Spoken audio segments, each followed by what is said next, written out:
One pass to the Rangers' rebuilt rotation gave several positive signs. The most recent, a promising start from the ageless Bartolo Colon. Tonight, though, the Rangers call on their ace to be a stopper and lead them to a much-needed win.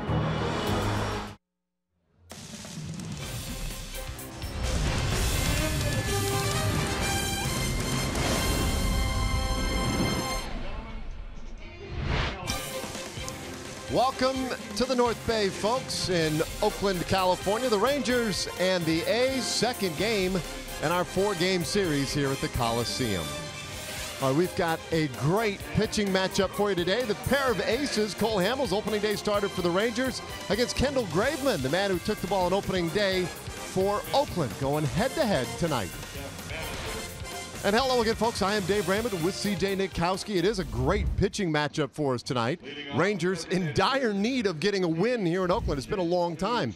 If you look at this game and you want to say there's one matchup on which this thing might hinge one way or the other, it's really interesting looking at Cole Hamels against Chris Davis. This will be a fun matchup to watch, and we know, of course, having the ace on the mound, a good night to do that as the Rangers are looking for a win. But this has been an interesting matchup for Chris Davis and the Texas Rangers. 17 home runs against this club, but especially against Cole Hamels. 3 home runs. There have been 4 strikeouts and 3 walks, and we're going to take you inside exactly how some of those at-bats have gone, especially the home runs. Now, all of these took place in 2016, and what you're going to see is an opportunity for Chris Davis to get his arms extended. A couple of off-speed pitches that were middle away, and here is another one away that Chris Davis hits to the opposite field. Well, Cole Hamels made some adjustments last year, and it began by pitching Chris Davis in. You see a fastball there that is up and in. You're going to see him go back inside again.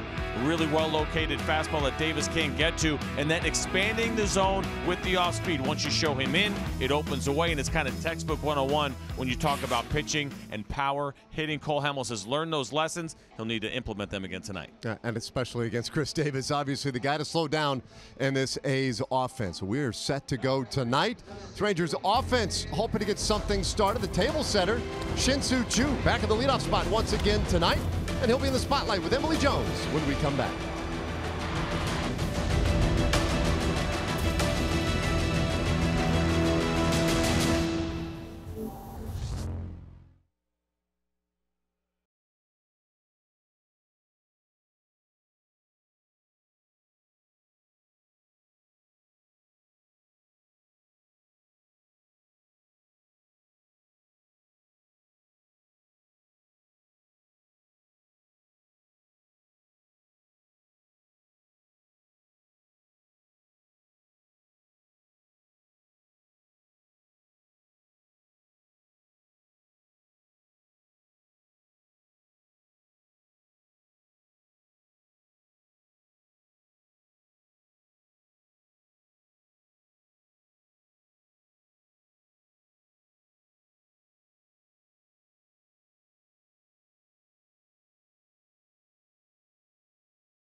See your best in Texas Ford dealer during Truck Month. It's buy now time. And by Southwest Airlines. Low fares, no hidden fees. That's transparency. Just about set for game 2 of a 4-game series between the Rangers and the A's here in Oakland as we welcome you back to the Oakland Coliseum. And when you look at this Rangers lineup, it looks quite different without Delino DeShields for a couple of games. Since Delina went out of the lineup, it was Elvis Andrews in that top spot, but in the last couple, it has been Shin-Soo Choo, who is very familiar with that leadoff role, and he is the subject of tonight's Shiner Box Spotlight. There you see the numbers for Choo in the various situations versus left-handed pitching versus righties as the leadoff hitter, second in the order, and then 251 as the DH. Talking to Choo today about his approach when he leads off the game. He said, when I lead off the game, I pay more attention to the scouting report, all of the things that I've read about that specific pitcher. If I'm further down in the lineup, I try to take in as much as I can of the previous at-bats, those before me, and gather as much information as there and then combine it with the report. But he said when he is leading off the game, he does rely heavily on those scouting reports and prior experiences with particular pitchers, guys. Yeah, and of course, he has the preponderance of his experience is as a leadoff hitter. So a comfort zone of sorts for Choo. And when you think about what the Rangers had to fill with Delano DeShields going down and on the disabled list for the moment, that is quite the luxury to be able to turn to a guy with the kind of experience that Choo has had.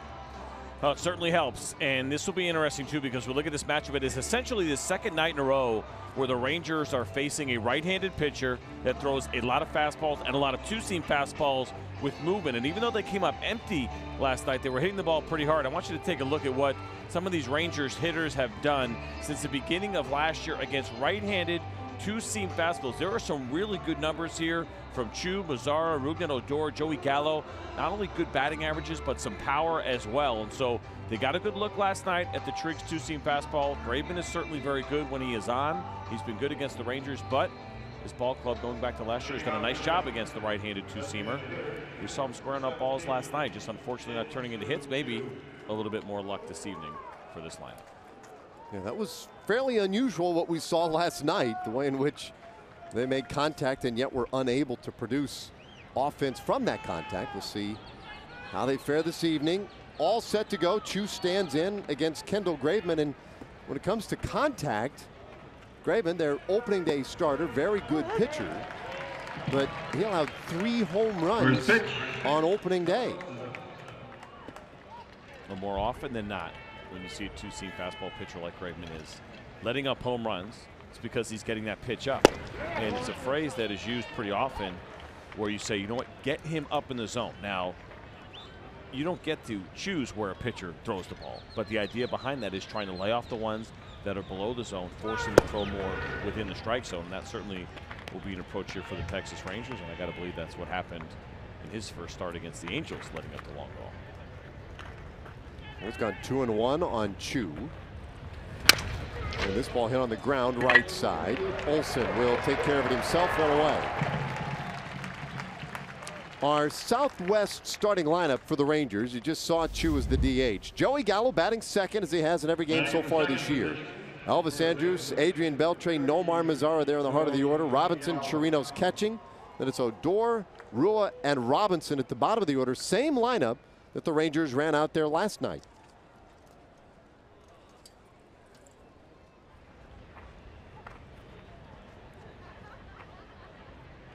Gallo 5 for 20 so far this year with the 1 home run. And he takes in. Now, all fastballs certainly are not created the same. As I mentioned, two-seam fastballs last night from Triggs and a lot of two-seam fastballs tonight from Graveman. But you're going to see a little bit more velocity here from Graveman. We've already seen him touch 95. There's another one down at the knees and a little bit of a different arm angle. Triggs is a little bit more of a lower 3/4. This one is not quite over the top, but higher than certainly what the Rangers hitters saw last night. 1-1. Here's the pitch arsenal for Kendall Graveman.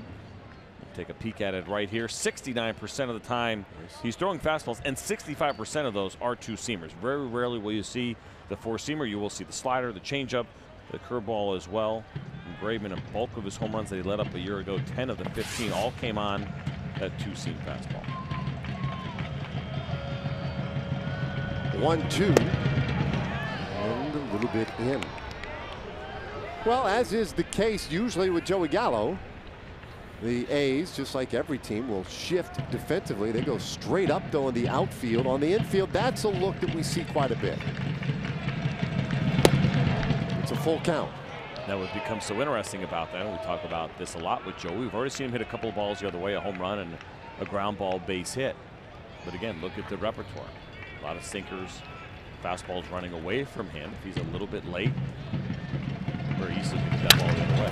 And he hits this one the other way. But on a backhand, plenty of time.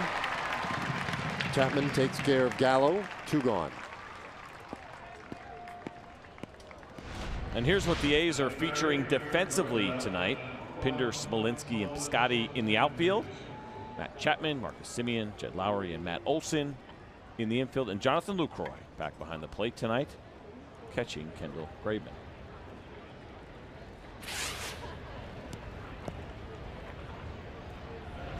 So with the bases empty and 2 out, brings up Elvis Andrus.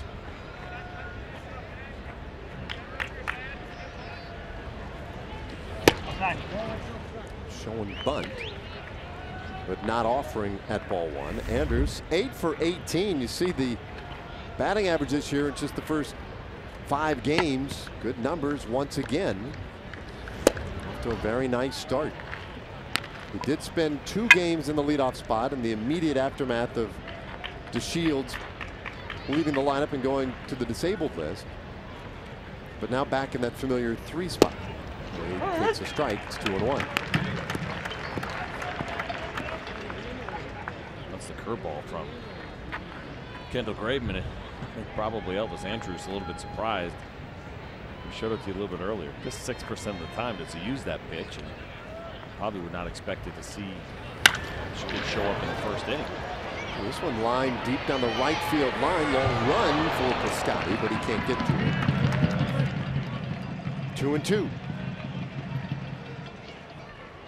That's the danger of this ballpark from the hitter's perspective, is that even down in the corner where it's a lot of places there's 0 room down in the corner, there's, you know, a good 8 to 10 feet down there. Well, this place just filled with foul territory. If you put it up in the air, it's fair game really 90% of the time. They don't serve too many foul balls up into the seats. Full count again. Tough place to get a ball, and will become so important for visiting teams when they come in. And you do this in all ballparks. I think at all time it happens when any team goes to Fenway. You practice balls off the Green Monster. Well, it matters here as well. Outfielders are wise to come get a little bit of early work, familiarize themselves, walk the track a little bit, really understand how much room they do have on balls like that we just saw Piscotty chasing. Yeah, if you have a speedy outfield crew, you can really extend the concept of the outfield in this ballpark. You don't have to defend just line to line. 3-2. High chopper. Jed Lowry backs up on it. And that's an easy 1-2-3. Top of the first for Kendall Graveman. And now Cole Hamels makes his way out.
the starting lineup for the Oakland A's. Marcus Semien leading it off at shortstop. Chad Pender in left field. Lowry Davis, Matt Olson in the middle. Matt Chapman in there again. Piscotty, Jonathan Lucroy, and Jake Smolenski in center field, rounding things out.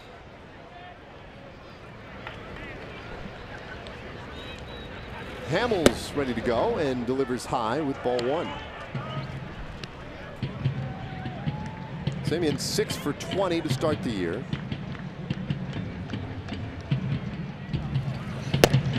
And he takes a strike.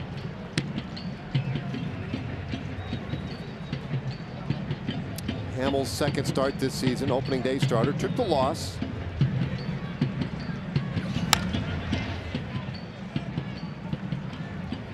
Let's take a look at the pitch arsenal, for Cole Hamels, and take you back to last season. 49% fastballs, 21% on the changeup, 18% on the cutter, and 13% on the curveball for Cole Hamels. And we'll see how it goes this year. Last year, kind of split down the middle, 25%, 4 seamers, 24%.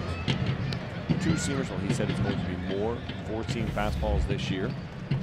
We'll see if that's the case. He started mentioning that last start that he had. Kind of an interesting one where strikeouts were up, which was good to see. They were down last year with 7 strikeouts, 5 2/3. He just had that 1 inning where he had 3 walks after he had that collision with Joey Gallo, and even then he was still only able to hold the Astros to just 1 run. Well, he strikes out Semien to get us going here tonight. I'm with you. I thought that was one of the things that really stood out from opening day were the strikeouts. Yep, and here's a 4-seam fastball that's elevated. Even though he's trying to go down and in, that's a mistake. And I say mistake, but you can miss a spot and certainly get away with it with a good 4-seam fastball. And you saw one there from Cole Hamels. And it's interesting because, he's talking about, he was in spring, that he goes, I get it.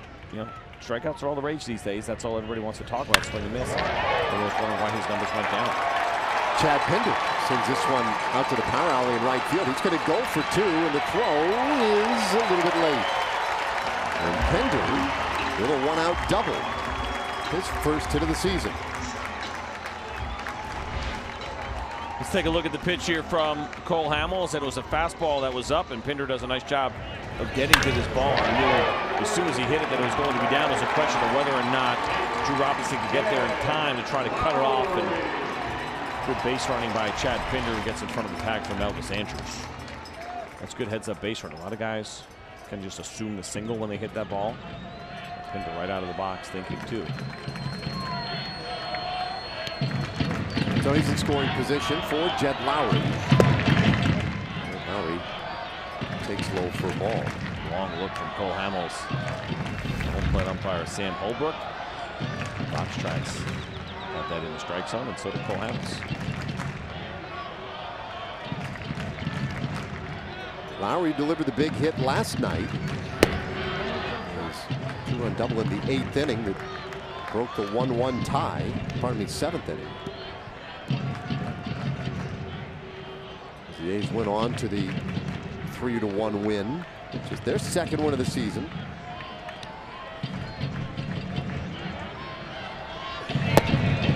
Then it's 2-1. Good changeup from Cole Hamels. Get hitters in that 2-0 count more often than not. They're thinking fastball, and if you know your hitter and how aggressive he can be, that pitch below the zone and let him swing away. It really, what you're going for there was weak contact. The swing and the miss is nice, but getting the guy way out front in the fastball count usually results in a nice pop-up. 3 balls and a strike now on Lowry.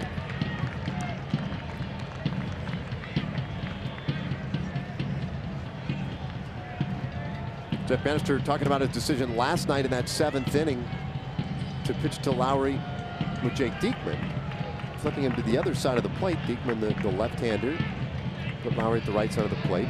And part of the rationale, he says, was just shifting the sides of the plate for Lowry in the middle of the game. Just a different look. Absolutely, and you can go through the numbers, and what you're going to see from Jed Lowry is, sure, he's shown a little bit more power, but at the same time, you look at all of his numbers over the course of his career, and they're relatively even. And so you kind of go at bat by at bat, and what has he done lately as far as making that decision and whether or not you want to turn him around. And I'm a big fan of saying, this guy's had 2 at bats one way, let's turn it back the other way. Well, strikes out here tonight, 2 away, and the first 2 outs of the game for Hamels are strikeouts.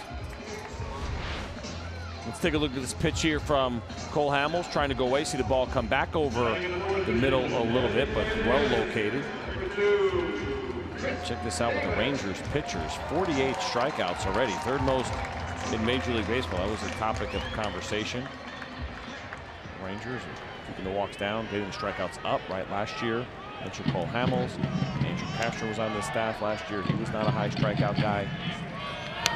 Early on here, the Rangers making a nice adjustment.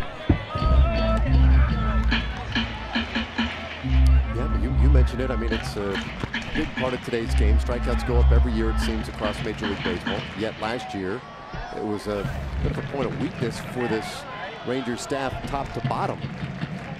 And it seems like one that either has been addressed or at least is trending in the right direction here early on. 0-2 to Chris Davis. The one thing that I found interesting when Cole Hamels was talking about that is it's fine if one thing's a trend. You know, but what's best for you? You got to be careful of, I'm not saying him, but just in general, getting away from your game because you're trying to keep up with the trend in the game. And if it just means getting more swings and misses, listen, they're great, but outs are what are most important. And if Cole Hamels has another way of getting outs, and that means keeping the ball on the ground a little bit more, keeping the pitch count down, whatever it may be, that's going to work too. He's a veteran, he knows what he's doing, but just in general, even for younger pitchers, if they don't like their strikeout rate, do they need to strike out more guys? Just find a way to get out. That's what's most important. 1-2, and Davis swings and misses, strike 3. So Hamels strikes out the side in the bottom of the 1st. But strikeouts are nice too, and we certainly enjoy them. And Cole Hamels picks up 3 of them, and this is a nice one here from a little nemesis, Chris Davis, swinging and missing through the changeup.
The 2nd inning in the East Bay, the Oakland Coliseum. Scoreless game early. Adrian Beltre to start things off here in the 2nd. And he swings and lines this one out to right field. That's a base hit. And Adrian Beltre now with 3,053 hits. And he ties Rod Carew for the most hits all time among Latin-born players. That is some pretty incredible company for Adrian Beltre to join. And we knew it was going to be coming sooner or later, but he jumps on a first pitch. And there's that patented Adrian Beltre swing with the long follow through. He's got the Rangers with the leadoff base runner here in the 2nd.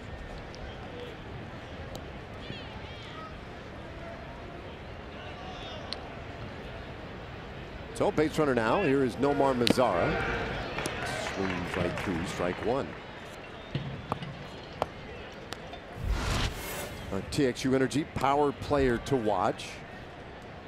Adrian Beltre, there it is, tied with Rod Carew.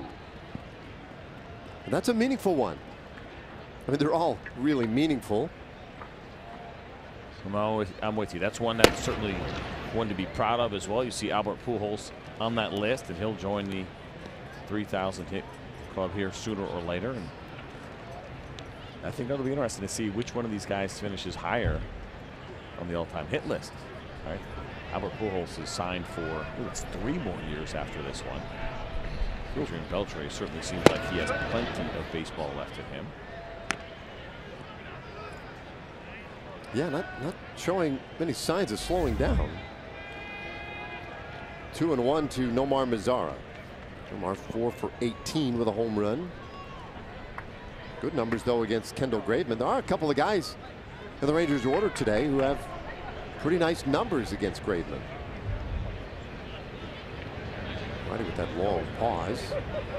That time asked for just before he was to deliver.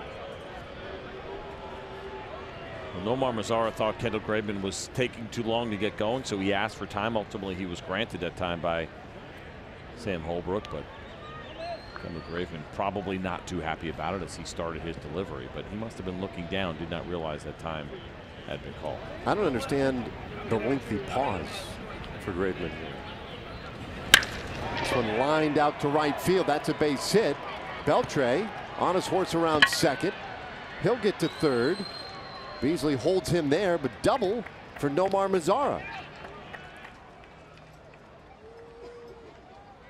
We had highlighted in our opener, we talked about at the beginning of the game how good some of these Rangers hitters have done against two-seam fastballs from right-handed pitchers. There's one right there to Nomar Mazara, and he was one of the guys that had the good numbers. As you see Adrian Beltre going first to third, and very comfortable swing for Nomar against that fastball. I mentioned it, talking about getting the ball up. Can you make a sinker ball pitcher elevate the fastball? That is exactly where that pitch was, and Nomar was all over it.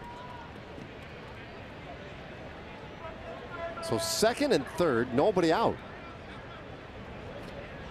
Great start to the second inning, and Chirinos wants time. So Graveman very, very deliberate with runners on base. When Beltre was at first, he was slow enough that time was called prior to that last pitch to Mazara.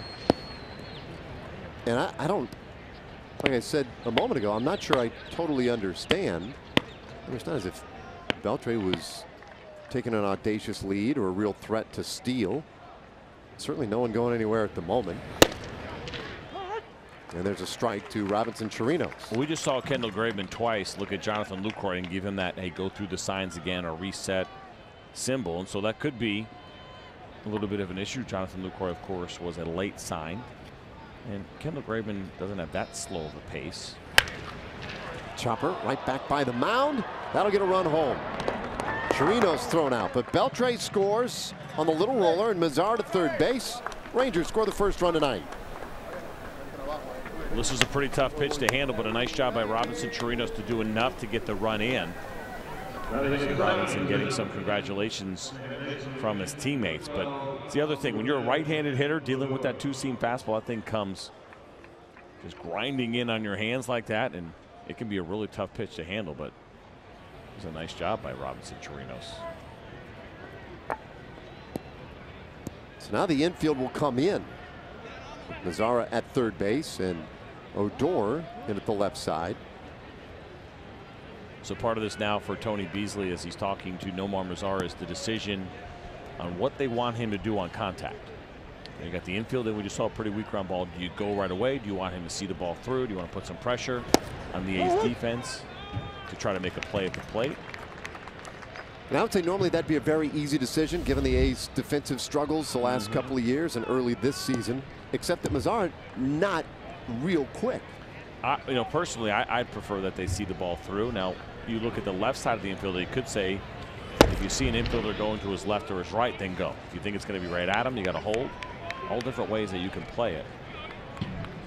But I prefer more often than not when you have a runner at third and less than 2 outs to see the ball through before you go. And for some reason, if a fielder is able to field it, they get the out of first. At least you're still at third with a chance of scoring a base hit. chopper right side. That one is through, and Mazzaro was holding, but he'll score easily. Odor with the RBI single, and he makes it 2-0.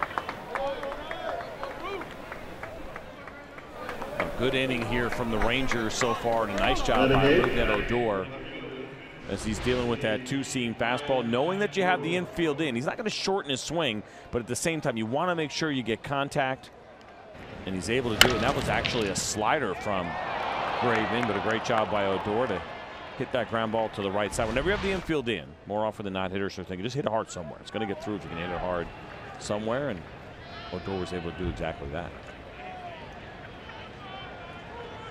So Rugi at first now for Ryan Rua.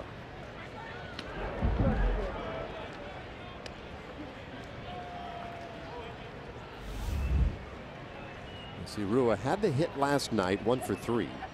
It was his first hit of the season. He has 1 hit in 12 at bats so far. Today, with a start in left field. Ooh, that one came in, and did he get his hand or get the knob of the bat? By the reaction, you would say knob of the bat. I guess so. Because we didn't hear it hit. Maybe that was part of it. If you wonder a little bit. But no reactions from Ryan Rua to make you think otherwise. Now, look at this thing run, right? I mean, it almost starts to offer to swing a little bit. And yeah, I got not the knob. I got the whole, some barrel, maybe some pine tar. Now a strike called. The count 0-2.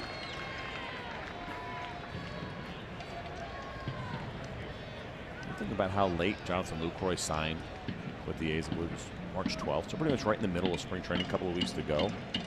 Doesn't quite get the time that you'd like a new catcher to have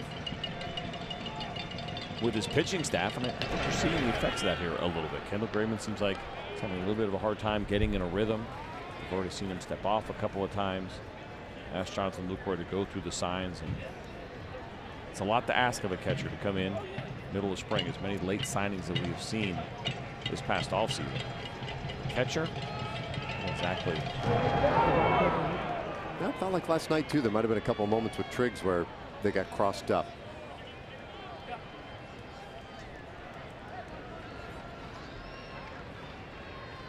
Well, they continue to keep an eye on Rougned Odor at first.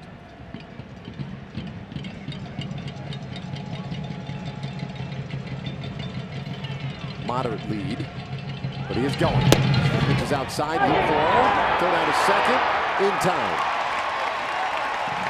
And Odor gunned down, second out here in the second inning.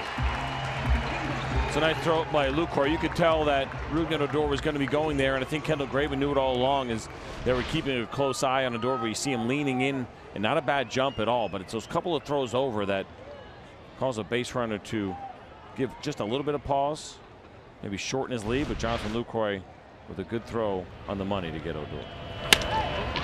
Now swing, and that one lined into center field. So Rua goes out and serves up a base hit. 4th hit of the inning for the Rangers, and the inning will continue.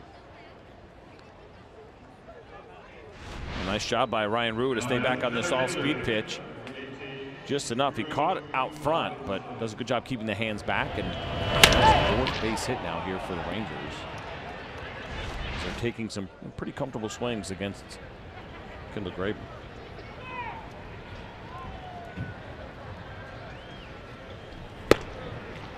Upstairs to Drew Robinson for ball 1. Robinson batting 9th, 2 for 9. Had a hit yesterday. Rangers had 7 hits yesterday, all singles.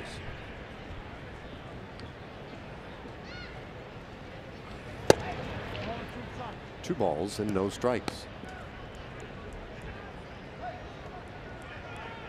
Kendall Graveman, last year, the opening day starter for Oakland, and again this year. Just the second A's pitcher to start back-to-back openers in the last 13 years. Which was kind of an interesting little note today. Sonny Gray, the other one. Gray opened the 14 and 15 seasons for Oakland.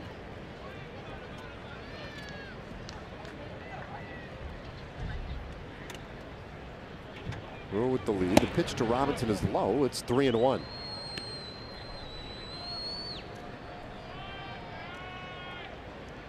So Robinson in center field again tonight. looks to be the alignment the Rangers are comfortable going with for the time being. Robinson in center, Rua in left, and either Mazzara or Chu in right field. There's ball 4. And we saw Robinson do that last night. He had a couple of really good at-bats in last night's game, and that walk will extend the inning and turn the lineup over.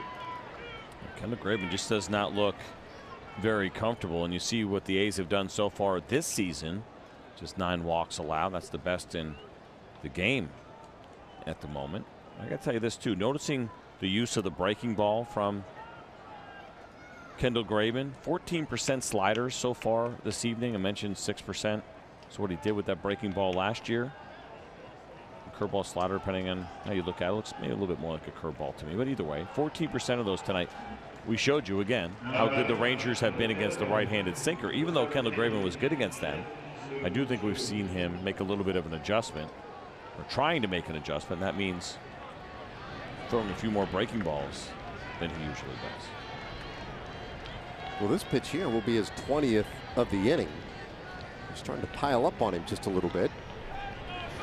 Isn't that what happened last year? Didn't he end up throwing a ton more fastballs? There was an adjustment that he made last year. I think it was against the Rangers in his repertoire a little bit. He had a pretty good game early on. Well, it was like the 3rd game of the year for him, and it was against the Rangers, maybe his 2nd game. And he was pretty dominant in that one. 7 innings, a run on 2 hits. If memory serves, that was a really heavy fastball usage game for him. And I just wonder if he's noticed the Rangers making some adjustments to him. And so we talk about that all the time, right? As hitters adjust to pitchers, and then pitchers try to stay ahead, and the battle begins. And I think we're seeing a little bit of that here with Kendall Graveman, with now 16% breaking balls. Another one. 1-2 the count on Chu. Of course, after that start early last year, like on April 8th, it was about a week later. Made one more start. I think it was a short one, and he was placed on the DL. Strained right shoulder. Had 2 trips to the disabled list last year. 1-2. It's inside. There are times when we have seen Graveman pitch really well for Oakland, and you think to yourself, oh boy, they may have found another one. But then, as is the case so often these days for all teams, well, got hurt, spent some time on the DL, and then it's a battle to get back to that old form again. 2 runs already in, 2 men out there, and they're going. And the pitch is outside, and the full 3rd in time. And Jonathan Lucroy guns down 2 Rangers would-be base stealers in the inning. But the Rangers score first tonight, and a little history for Adrian Beltre. He ties Rod Carew for 25th on the all-time hit list.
on-deck circle coaster set.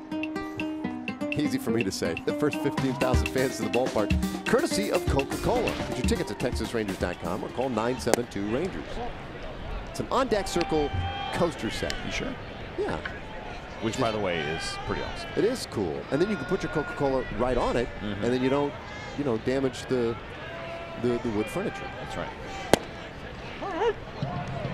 Matt Olson leading things off here in the second inning. It'll be Olson, Matt Chapman, and Stephen Piscotty.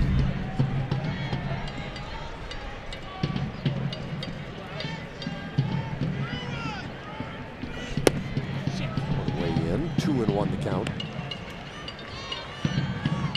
Now Hamill struck out the side in the first. Allowed the one hit. It was a double to Chad Pender. This ball well struck out to center field, and it's going to drop in, base hit.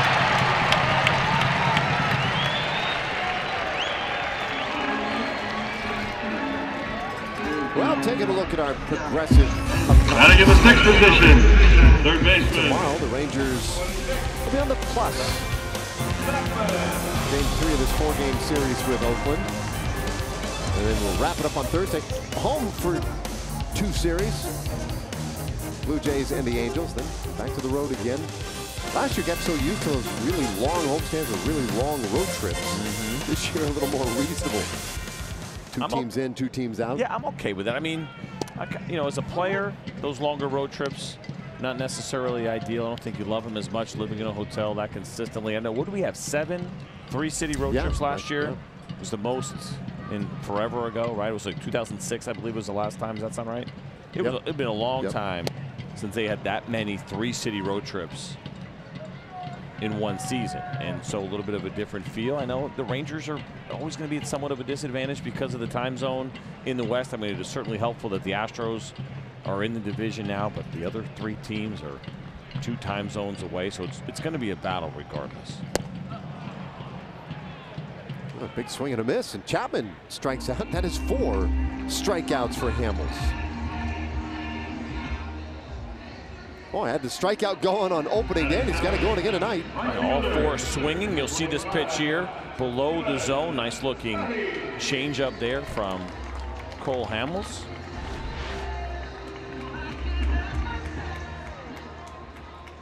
So now the lefty. We're going to look at Stephen Piscotty.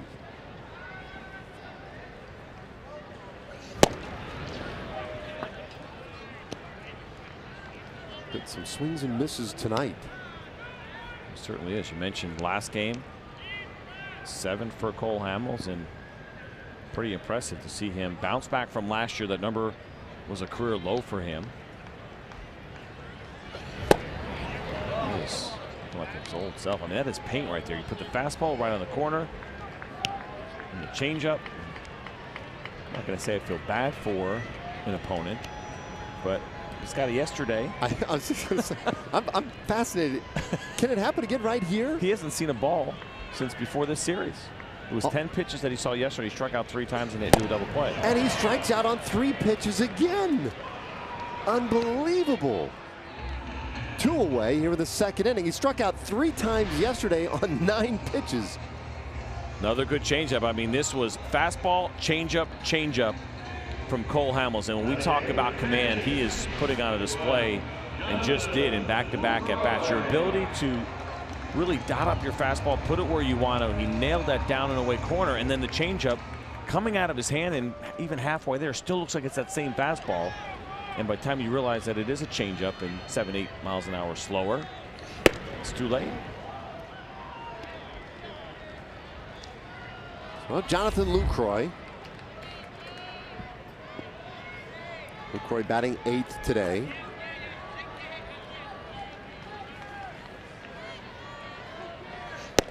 He takes on the outside corner, 1-1. By the way, Jonathan Lucroy last year between the Rangers and the Rockies threw out 23% of base runners. He threw out 16 last year. We know he's a good defensive catcher. He has been in the past. Last year wasn't his greatest year. Runner goes. Good throw down to second. Not in time. Olson gets the steal of second base, his first of the year. But he just threw out 2 in 1 inning against the Rangers. By the way, not only Olsen's first stolen base, but the Oakland A's first stolen base. Kind of a running lead as it appeared that Olsen was trying to pick up on the timing. Cole Hamels took a little bit of a chance, as you see the foot get in there right before the tag on the hand. It's not a tag you see every day. No. Trino's got rid of that in a hurry. He did. He certainly did. That was definitely stolen off of Cole Hamels.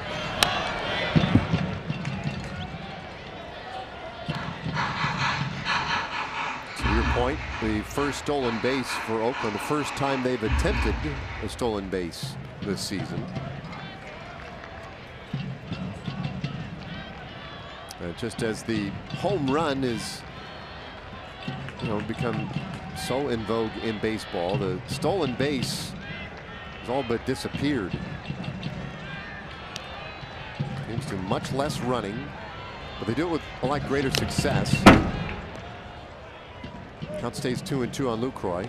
So we saw enough of Lucroy last year, and remember how difficult he was to strike out. Right, he got the 2 strikes. He would put the ball in play.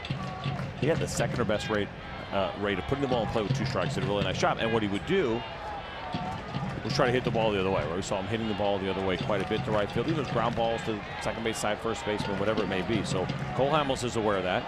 You see him now back-to-back pitches trying to go in. Because he has seen the approach of Jonathan Lucroy, where he knows if he throws that good changeup away, if he gives him too much of a chance, he does give him that opportunity to hit that kind of soft liner to right field. So that was back-to-back. Looked like cutters that were inside. Let's see if he tries to expand the zone. He still has a strike to give. If he goes changeup the way that he did on Chapman and Piscotty, it's got to be below the zone. Looks like they're going to go back in again. Ooh. That's a really good pitch right there. That's pretty quality. And you see how Jonathan Lucroy was kind of leaning out over the plate a little bit, because he knows he's caught Cole Hamels before, 43 innings, that he caught him last year. Of course, the year before that. Probably thinking in his mind, he just saw a couple of changeups for strikeouts. Maybe trying to guess along and thinking Cole Hamels was going to go away. Now the 3-2, and he loses him. Lucroy will have first base.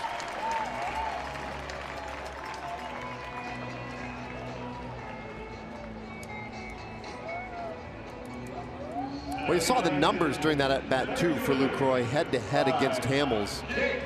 And it would make sense, especially after Olsen stole second, leaving first base open, that Hamels would maybe be a little careful with Lucroy. Some good pitches in that at-bat. Perhaps not the worst thing in the world to lose him there. Now Jake Smolinski.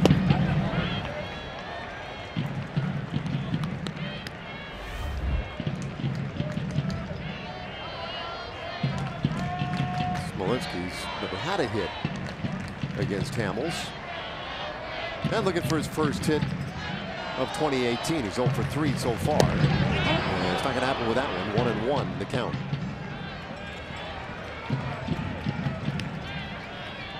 Shohei Ohtani homered tonight. Yeah, it's a 3-run shot.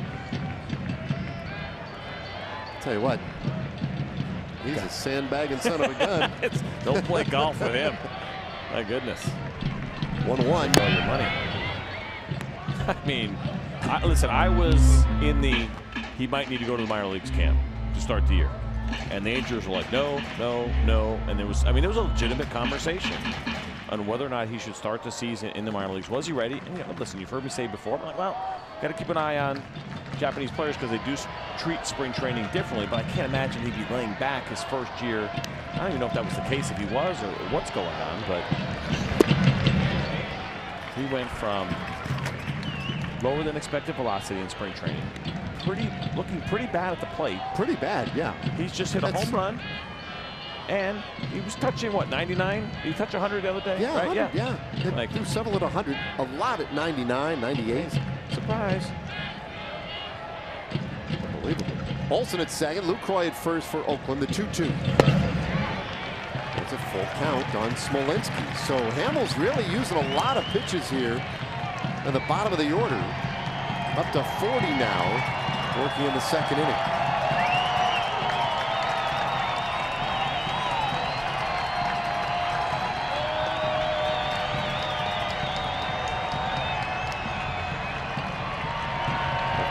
Ready? Strike 3 called. He has struck out the side again. Inning over. Well, what an incredible couple of 2 innings here for Cole Hamels. 6 strikeouts. He doesn't need the defense. He's doing it all by himself.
By Southwest Airlines. Low fares, no hidden fees. That's transparency. And by your local Buick dealer.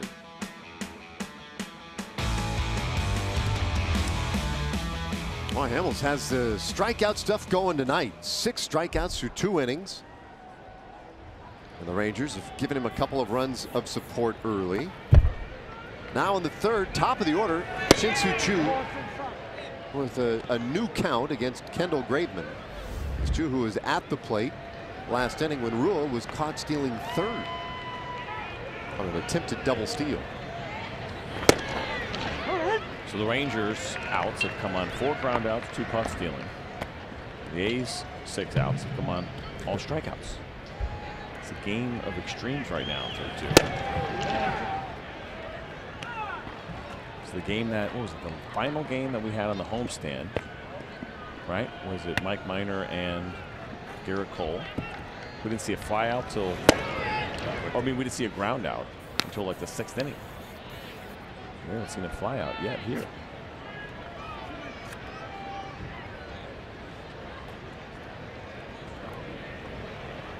(3-1). Choo takes a strike.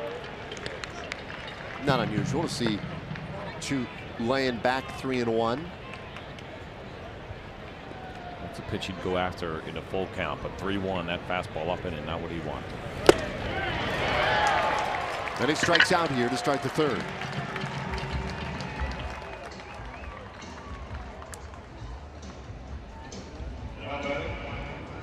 So Graveman gets his first strikeout. And now Joey Gallo.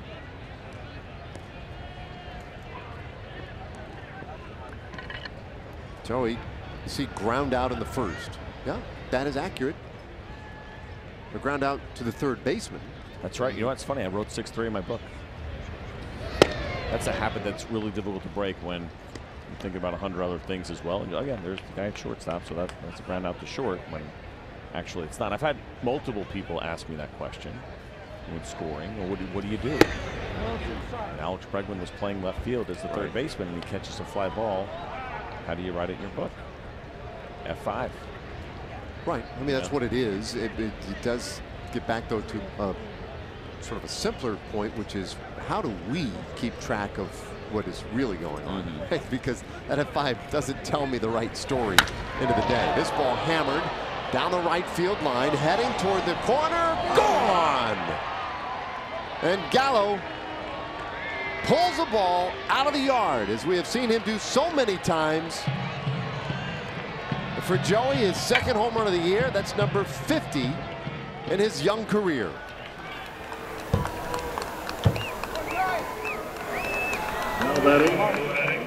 Check out Joey Gallo as far as Texas Rangers history. This also includes the entire history of the Texas Rangers, but fastest to 50 home runs. Joey Gallo now at the top of that list, and he had some breathing room. He had some time to get there. I think it's official now.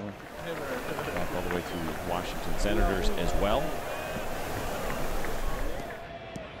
Good to see Joey Gallo hit his second of the year. Did that sound a little strange off the bat to you, or no? A little bit. First, you know, it's amazing just to show you the strength that he has. And it wasn't one of his typical rockets. And ironically enough, 98 miles an hour is how hard he hit that ball. Slower than any of the balls that he hit yesterday, that he unfortunately didn't have anything to show for it. But he'll take it. He'd rather hit a 98 mile an hour home run than a 105 mile an hour line out. 2-2 on Andrews. Take a look at the replay. Joey Gallo sitting in a good spot on a 2-0 count. Knew we could let it fly. As I mentioned, get a sinker ball pitcher up in the zone. You do that by laying off pitches that are down in the zone or off the plate. Force him down the middle. Get what you can. Joey, he shoots that stuff down quickly, doesn't he? When you ask him about any kind of analytic numbers, launch angle, you're trying to hit the ball in the air, exit velocity. Nope, nope, nope. Just not what, and which is okay. I mean, I wouldn't expect players to get that far in, especially a player with his kind of power. He knows what he wants to do. He doesn't need the numbers that are attached to it. Well, they just get Andrews on that slow chopper to third, 2 away. Yeah, he doesn't do it in a defensive way, right? No, I mean, it's no, not no. like you see guys sometimes who will discount whatever the question is, whatever the concept is quickly. Such a nice finish. But I mean, he's legitimate. It's just he has one thing he likes to do, and that's it. That's all. He's got his plan and his approach, and I think that for some guys, there is an advantage to using analytics to maybe judging what you're doing, whether it's exit velocity, it might be your launch angle for a pitcher, it could be your ground ball rate, whatever it is. But Joey knows what he's trying to do. He understands himself. He's talked about that a lot. I think it's something that really shows a lot of maturity in him as a player. And there isn't an analytic necessarily, at least some of the ones that we talk about and cover, that matter to him. He knows when he's swinging the bat well. Another bouncer at third base. Another opportunity down there for Chapman, and the inning is done. But Gallo with a home run extends the Rangers' lead. So the big fella finally getting a chance to yank one. And he finds the other side of the fence.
power stats for tonight.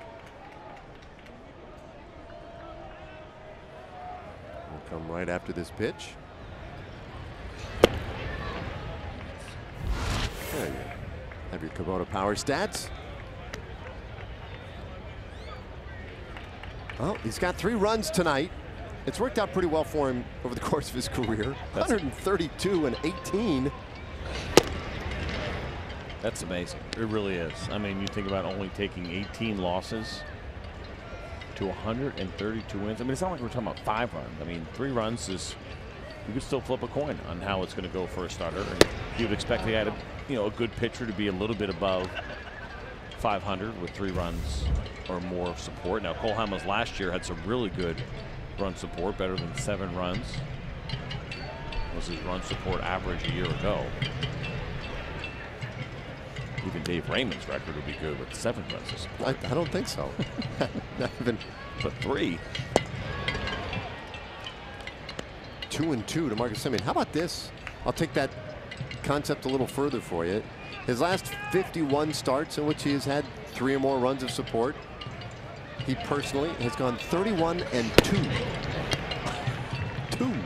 Well, for people that, there are people, certain conversations that we have about guys that know how to win, and sometimes that gets laughed at a little bit and say, what do you mean you know how to win? He's a guy that absolutely knows how to win. He's been so successful in big spots and understands how to take control of a situation when he has a lead.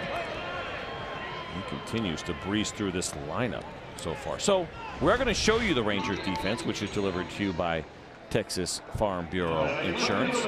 They haven't had a lot to do so far this evening. Ryan Rua, Drew Robinson, Nomar Mazara in the outfield, Adrian Beltre, Elvis Andrews, Rougned Odor, and Joey Gallo.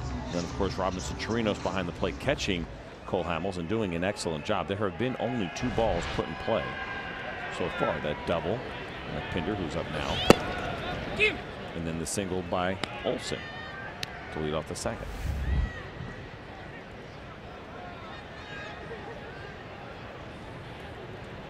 Pinder, he's sort of an interesting one in this lineup. Had that double back in the first. His first hit of the year. Pinder is now 5 for 5 in his career against Cole Hamels, with a couple of home runs, and he hits this one away out to left field, carrying back to the fence, and it's gone. I mean, how does that even work? Some guys just see you well, feel locked in. You hear people talk about it all the time. Marcus Semien has struck out twice tonight. He doesn't see Cole Hamels very well, but there's something for Pinder when the ball comes out of Cole Hamels' hands and he just has a good read on it. We'll look at this pitch, and it was a pretty good one. I mean, certainly not up, and it was on the corner, maybe middle away. The pitcher you feel pretty comfortable throwing for Cole Hamels and not expecting that result, but Pinder just a guy who sees Cole Hamels well. Jed Lowry takes strike 1. So Pinder now 6 for 6 with 3 home runs off of Hamels. And that is his kookiness. I get seeing a guy well and maybe feeling more comfortable and even hitting like 500 off of him. 6 for 6 with 3 bombs, and it's not like he's just a run-of-the-mill average pitcher who you see well. You're talking about a guy who has a pretty good track record in the big leagues. Unbelievable. So the A's get on the board. 1-2 to Lowry. He is inside. Ooh, Hamels wanted that one. So he's got 17 home runs in his career, does Chad Pinder. He said 3 of those are against Cole Hamels. That is a little strange.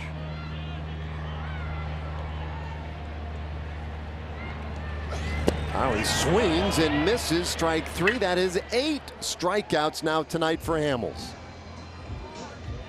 Cole Hamels is grinding, and he is locked in despite the home run. You see him working really hard here. You see this pitch finishing below the zone. That might have been a cutter there, unless I doubt the changeup cut back accidentally that much. Cole Hamels.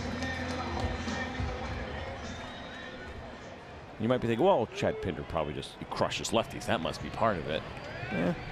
252 in his short career. Batting average against lefties coming into this one. And a below average, well, right at, let's call it right at league average for the OPS. League average is around 750. His is 744 against lefties in his career. Except when he faces Cole Hamels. 1-0 to Davis. And when you ask guys, like I'm sure if you ask Cole Hamels, he would, guys that have hit him well over the course of his career, he would know. And there would be probably some bigger names. There'd be some guys that just, had a hard time with. I've had a hard time with this guy over the course of my career.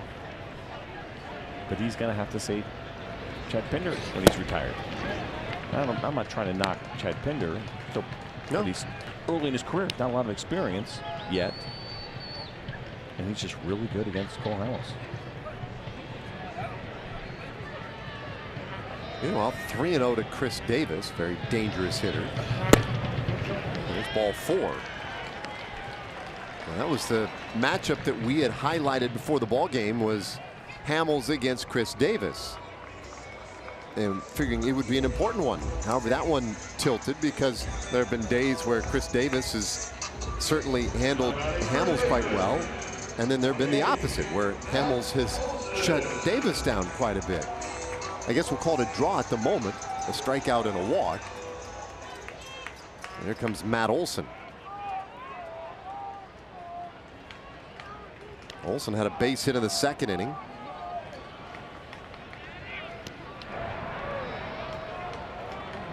So I mentioned that conversation that when Cole Hamels is done playing and so many accolades, but those are always the fun ones that people ask you, who's the guy you love facing? Well, I was going to ask you. Yeah. So who do you think, this is surprising, you're not going to guess, I'm not going to ask you to, but the most home runs off of Cole Hamels is a lefty. Adam LaRoche has 6 home runs, or had 6 home runs in his career off of Cole Hamels. And of course, there are guys that he. All right, well, 6 home runs. Now, they played in the same division for quite a little while. Sure, that's part of it. With the Pirates. The guys that he struck out the most. Dan Uggla. Okay. Giancarlo Stanton. Now, you wouldn't think that'd be a favorable matchup, Stanton, for Cole Hamels. He's a big power guy. Struck out 5 times today. Right, he's a guy that definitely swings and misses a lot, but he's done pretty well against him. Of course, with the Nats too. Roche played with a handful of teams. Yep, White Sox, Braves. White Sox, yeah. Braves. So he saw him with the Braves and with the Nationals.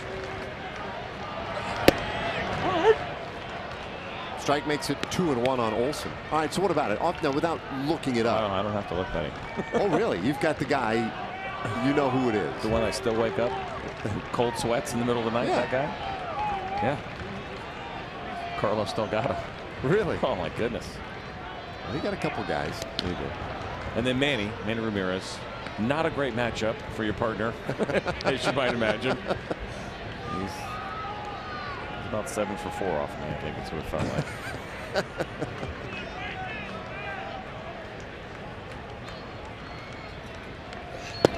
Olson holds off, and that one hits the corner for strike 2. Rangers employing a pretty significant shift here on Matt Olson. I mean, is Odor still on the infield? Well, I mean, he's not on the infield. Would you consider him an infielder in that alignment, or is he an extra outfielder? I don't know a ton about football, but look, a nickel package? Yeah, a little bit. Roller in the hole on that right side, but covered up by Andrews, and the inning is done. But Chad Pinder got the home run and has the A's on the board.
like it. Well, tonight we are in Oakland, the Coliseum. We have played 3 innings. The Rangers leading at 3-1. Nomar Mazara will start things in the 4th inning, and he takes a strike from Kendall Graveman. Graveman allowed 2 runs in the 2nd, another run in the 3rd, and Mazara hits this ball sharply on the ground and through the right side for a base hit. You couldn't place that any better as far as trying to get a ground ball through the shift on the right side. Now batting, we talked about a lot of the bad luck the Rangers had last night. Chirinos. Some poorly placed balls. Well, better aim tonight. Much better aim. Good job by Nomar Mazara. Back-to-back good at-bats with good swings. Against Graveman. Look at this right between those 2 guys. That's not easy to do.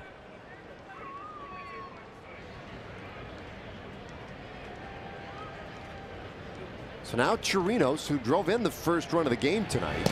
And this one gets away from Lou Croy. Mazara heads to 2nd base.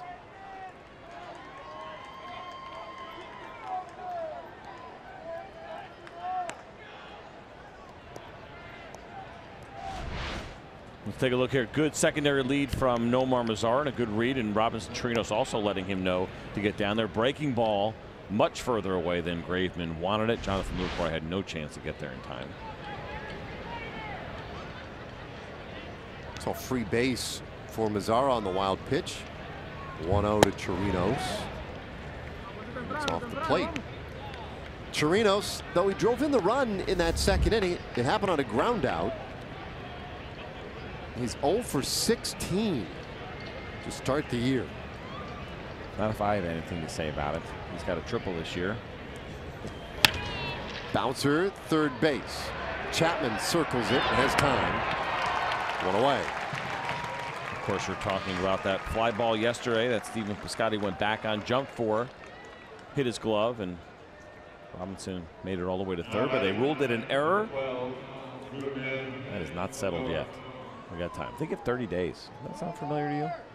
There's a time limit. I didn't realize there was there's an appeal. time limit. I believe there is an appeal time limit in those situations. I've seen the situations where the appeal is made and it takes 30 days to get an answer. I'm going to have to probably start a social media campaign, especially because it was a triple. Not just a base hit, but a triple for Robinson Chirinos. Door showing bunt right there. Well, look at this shift. A little bit interesting. They leave Lowry at the basically 2nd base position. They move the shortstop Semien to the extreme shift out in short right field.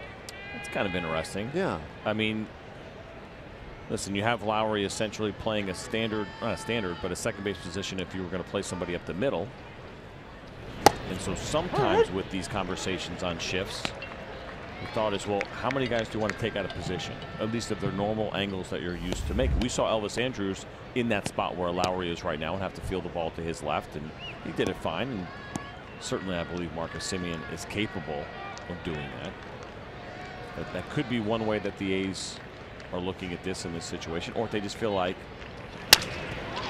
This one blooped out towards short center field, drops in, base hit. Mazara got a good read, and he'll score. Odor with his 2nd RBI single of the night, and he's made it 4-1 Rangers. Well, he didn't have to hit it hard, but he hit it exactly as hard as he needed to get this ball into the outfield. It sounded like it went off the end of the bat. We'll take a look here. I think it did, but Rougned Odor will certainly take it. Good read by Nomar Mazara. He knew that ball was down. Right away. He'll score easily from 2nd base. But what I was going to say, think about this. Your shortstop is always the guy that has the most range, right? So if Jed Lowry has to hold the runner at 2nd base and keep him close, there's a lot of room on the right side where you need that guy that's playing in the outfield to cover. So I think my guess is that's why they put Marcus Semien there. If they believe he has more range than Jed Lowry, which I think is probably a fair assumption at this point in his career. Yes. Then that's probably why Semien was in short right field, because Lowry had to hold the runner at 2nd. But here's my follow-up to that, though, and I get it. I agree. Counterpoint. What do you got?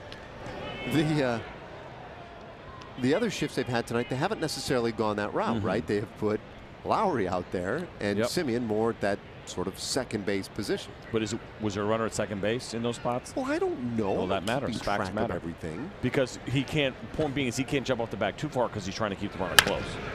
Ground ball, shortstop. Simeon with the feed to Lowry for one and the relay on for the double play. 6-4-3, and the inning is done, but the Rangers add another run. They've given Hamels a 3-run lead to the last of the fourth.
Is the most flexible way to enjoy the 2018 Rangers season. Choose the 20 games that work best for your schedule, and if you can't make it to one of the games later on, no big deal. 20-game plan includes a flexible exchange policy. For all the details and benefits, go to texasrangers.com/20-game plans. So before he strikes out another hitter, I want to make sure I get this in. Cole Hamels, so far this season, 15 strikeouts through 8 2/3 innings.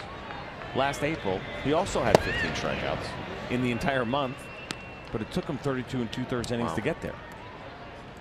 I mean, what a difference. When he was talking about that in spring training, I'm thinking, okay, you know, let's strike guys out a little bit more. But as you get older, it could be a little bit tougher. How much of an adjustment could he really make? But my goodness, he's made a big one. Chapman starts things with a base hit here in the fourth inning for Oakland. Yeah, I mean, it's one thing to say that, but to your point, when guys are getting on, it's not usually the pattern. Cole trying to go in right there to Chapman. That ball ended up finishing down a little bit over the plate. He actually wanted to elevate or go belt in. Gave Chapman an opportunity to get his arms extended.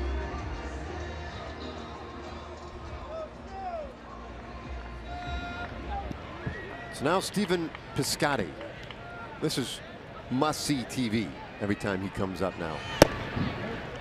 There it is. First ball he has seen this series. That's the first miss. He has struck out 4 times in this series on 12 pitches. He saw one other pitch, but he hit into a double play. The 1-0. And a bouncer, could be another double play. Odor to Andrews, one on the first, double play. 4-6-3. Wow. Rough stretch right now for Stephen Piscotty. No two ways about it. But when you have Cole Hamels up there and a guy who knows how to make these pitches, 15 ground ball double plays a year ago, and that was in limited time. Perfect execution of the pitch, and the Rangers defensively lined up exactly where they needed to be. And an easy turn, an easy 2 outs. But here's Jonathan Lucroy, and he will take high for a ball. And he walked in the second inning in a rather lengthy plate appearance. We pointed out at the time that he has good numbers against Hamels, and maybe Hamels was trying to be a little careful with him. Puts that one on the corner for a strike. It's 1-1. Well, you figure already hit him pretty well over the course of his career. Then he got a chance to catch him. 43 innings last year, and then of course more before that. So that's a lot of good looks.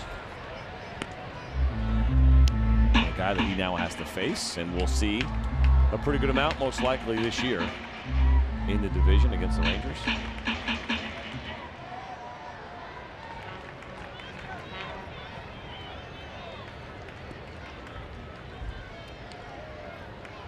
Chance to get another strikeout here for Hamels. Leaves that one high. It's 2-2. The first 8 outs of the game, Hamels got them all via the strikeout. Since then, a ground ball and then a double play. Lefty's 2-2. Swing and a miss. Strike 3. 9 strikeouts through 4 innings for Cole Hamels, and he leads by 3. Well, he finally gets Jonathan Lucroy back, and it is the backdoor cutter perfectly located as Lucroy swings right through it.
A legendary logger for legendary moments. Rangers fans, this bud's for you. And by your local GMC dealer.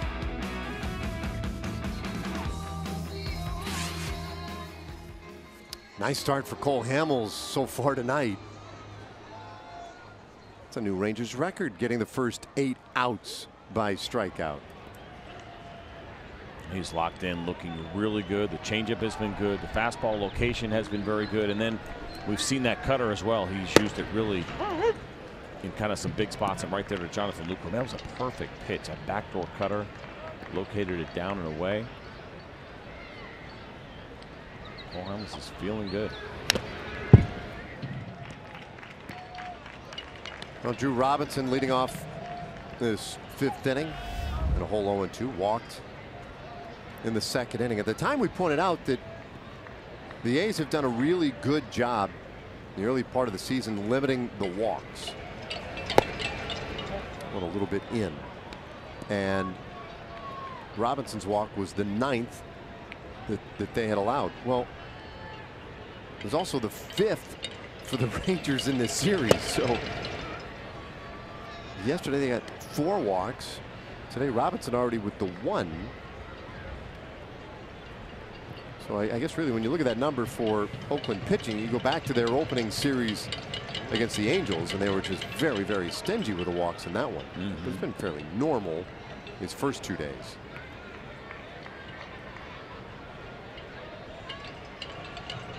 Robinson not, out of his comfort zone with 2 strikes. He's worked it back to 2-2. He's always been a very disciplined hitter.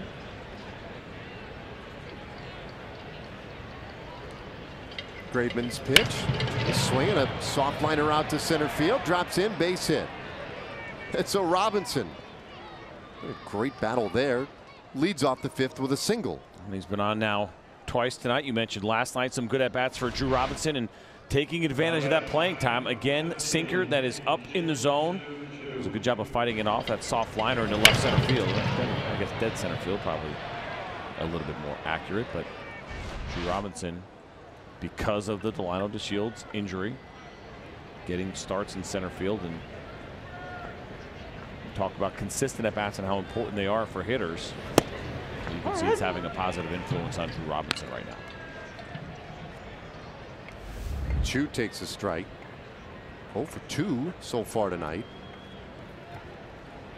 We've talked about it over and over, how important it is to get production from the bottom of the order. Just good at bats and the occasional base runner. Tonight, the Rangers' last 3 hitters have done a great job.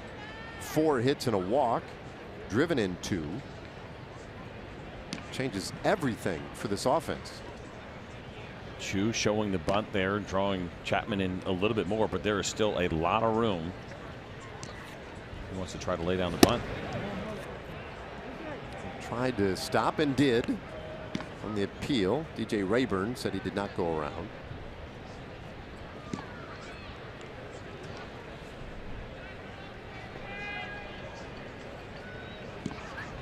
Graveman at 77 pitches. The bouncer right side. Robinson trying to beat it out at second. Can't. Throw back to first, not in time. So Chu safe at first on the fielder's choice. Olsen couldn't get it cleanly. And you might credit Robinson for bearing down on Semien at second base. That was a good clean slide, and I think the speed of the ground ball also helped her a little bit. But you see the secondary lead. Watch Robinson take off and go right into the bag. And look like, did that ball hit Chu? It did. What's the throw here?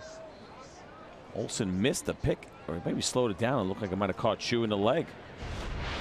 So had it not hit Chu, he would easily be standing on second base with all that extra room.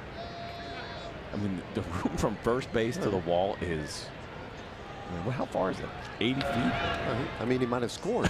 It's unbelievable how much room is over there. But a break now for the A's. So a man on here for Gallo, who homered his last time up.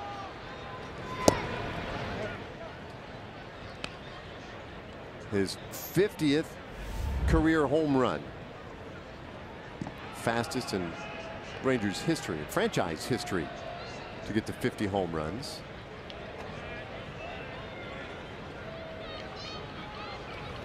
So they're going to stop playing football here soon, right?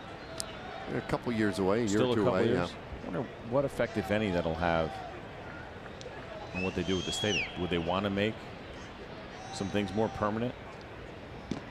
Well, I don't know how much more money you want to put into it. Yeah, that's true. I mean, as far as taking away some of the foul ground, or do you want to leave it flexible in case, I don't know, you try to lure a football team back here again at some point? 2-1 on Gallo. So let's see, if you take out some of that foul ground, you're advocating adding seats to this well, I mean, just to get some more people, some closer seats. They are premium seats for what it's worth. We've got an attendance tonight of 9,157. Yesterday had a little over 7,000 here. It's 2-2 on Gallo. I'm just goofing with you, but I mean, oh yeah, you know, make a good point. it's a problem. It's just I don't know. I don't know what you do here in Oakland. Yeah, it's, you know, we've seen it over the years where some stadiums do a nice job. I think the Cardinals for years, you know, keeping an older stadium by updating it, a little bit more comfortable, a little more comfy. High pop up, foul ground, third base side, and though there was a good shift on, plenty of time for Chapman to get over there and make the play. 2 gone. And now, a word from our friends at Southwest Kia. We're so confident in our new car pricing that if I can't beat a new car Kia deal in Texas, I'm just going to give it to you. So 2 out. And Andrews, who is 0 for 2 with a couple of ground outs.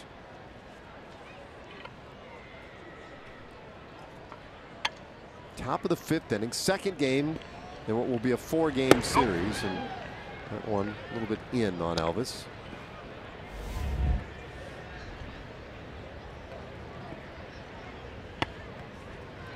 Mentioning at the top of the show that there are a couple of Rangers who have pretty good numbers in their career against Kendall Graveman.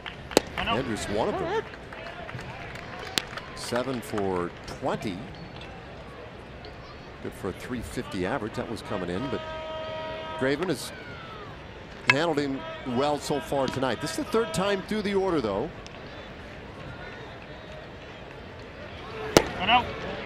It's 2-1.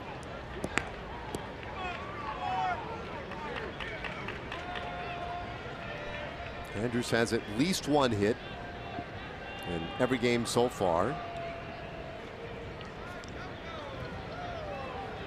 A modest 5-game hitting streak on the line for him. It's 3-1.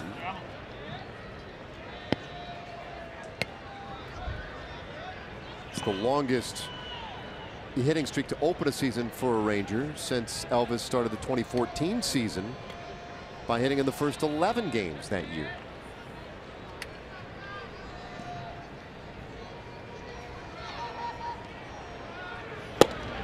Take it all the way. It's 3-2. And a 3-1 breaking ball, pretty interesting there from Graveman. And there's been some action for a little while here in the Oakland bullpen. Liam Hendricks up. You see the pitch count starting to climb up for Kendall Graveman. 88 pitches right now through his 4 2/3 innings of work. Two going, slow roller, third base. Chapman was right there on top of it, able to get Andrus and retire the Rangers in the 5th. We're halfway there tonight. Cole Hamels cruising so far. He leads 4-1.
Game summary, and Cole Hamels is already having a fantastic night through 4 innings of work. It has been swings and misses galore. Great use of the changeup out of the zone, and cutter as well. You see getting Marcus Semien to expand the zone, Jed Lowry as well.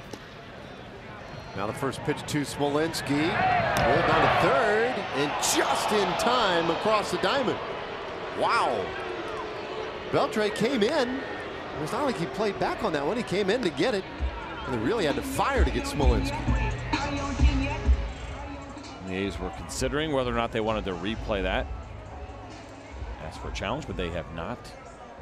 By the way, Cole Hamels, 8 strikeouts tonight. He had 1 game last year. You have 9 strikeouts? Yeah. Look at that here. There it is. More than any other game he had last year already. His high last season was 8 to start against the Seattle Mariners in September.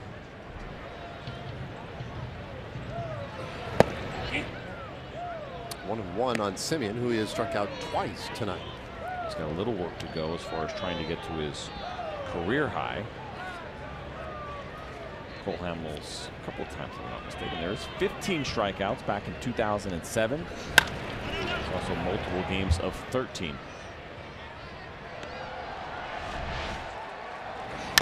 Well, here's that play. Adrian Beltre had to play it back on that hop, and there's the throw. And a good stretch by Joey Gallo. We say that a lot as well because he's doing such an excellent job in understanding the timing and when he needs to do that. Just barely got Smolinski.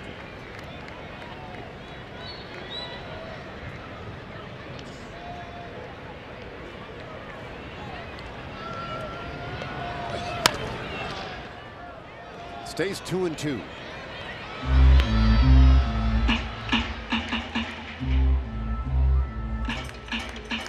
Simeon, the leadoff man for Oakland.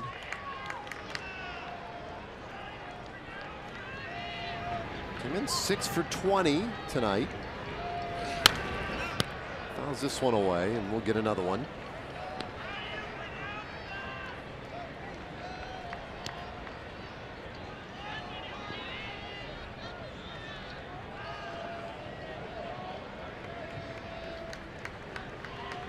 Hamels working with pretty good tempo tonight, too. And he gets a swing and a miss by Simeon. 10 strikeouts. 2 away here. Time for a Chevy game break. Let's check in with John Radigan.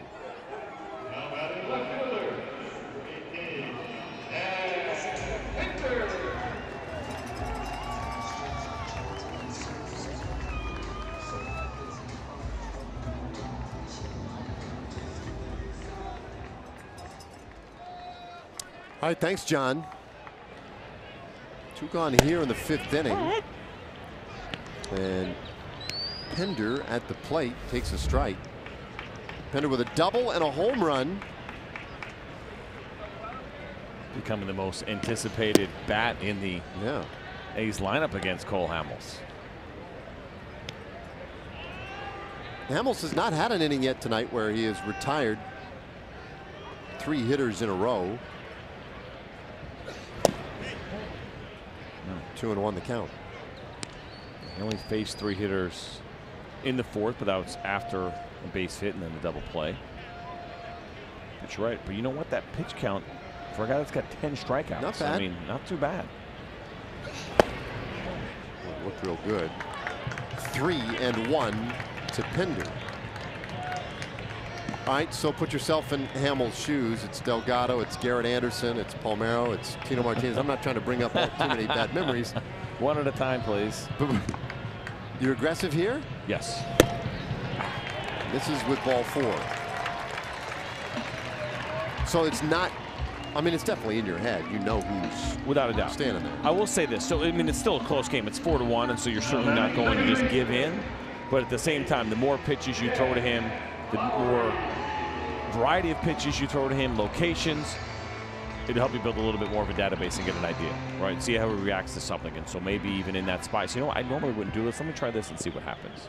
And then you kind of come up with a little bit more of a game plan, one that gets away from just the data that you're reading on paper, but more of your personal experience. But this game is close, too. I mean, it's not by any means any kind of blowout. And so you want to be careful at the same time. And so maybe for Cole Hamels, you know what, that's fine. I'll walk him here, and I'll start over again with Jed Lowry. Lowry has struck out both times tonight.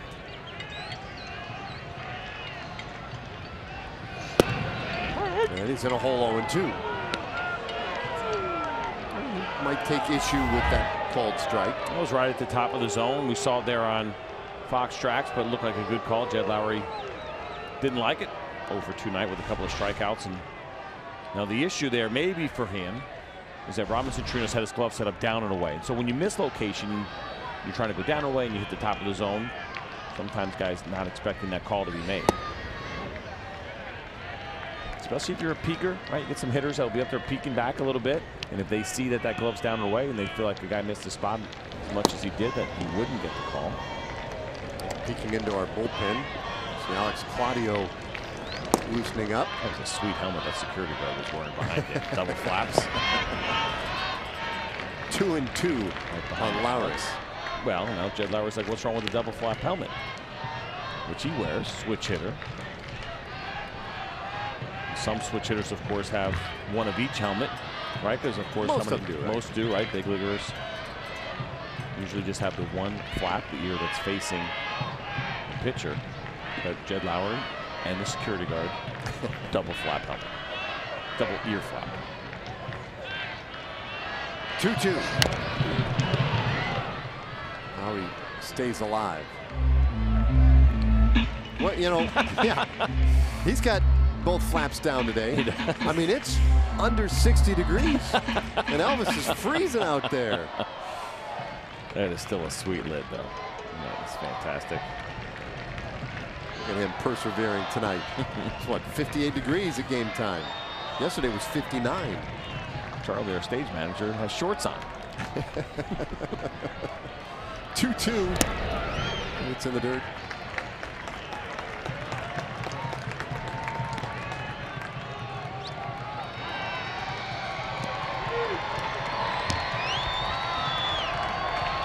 They're having a blizzard in Milwaukee today. That's so brutal. Of course, the Yankees barely got their opener in. Well, got canceled the first day, right? Snowed out yesterday because of snow. But here, upper 50s. This is struggling. 3-2. Got him looking. 11 strikeouts for Cole Hamels. How about it? And Adrian Beltre. Feel the cold. He'll be leading things off in the 6th inning.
By a score of 4-1, and it's nice to see the Ranger bats waking up here in Oakland in game 2 of the series. Game 1, of course, they struggled a bit, going 1 for 15 rather, with runners in scoring position after the game. Adrian Beltre asked what was wrong with this offense up to this point, and he said, I'm what's wrong. He said, I had opportunities last night to get this thing back in order to get us on the board, and I didn't do it. I'm the cleanup hitter. I'm a leader on this team, and I should be doing more. And so there you see Adrian Beltre in true Adrian fashion, taking some of the heat off the younger guys and wanting to shoulder some of that load, or most of it, as much as he can himself, guys.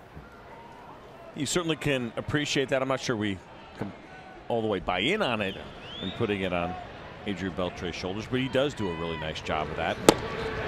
Most solid veterans understand that. You want to keep the pressure off any young guys, and if they're starting to field a little bit, if they're starting to press, just like any good manager tries to do that as well.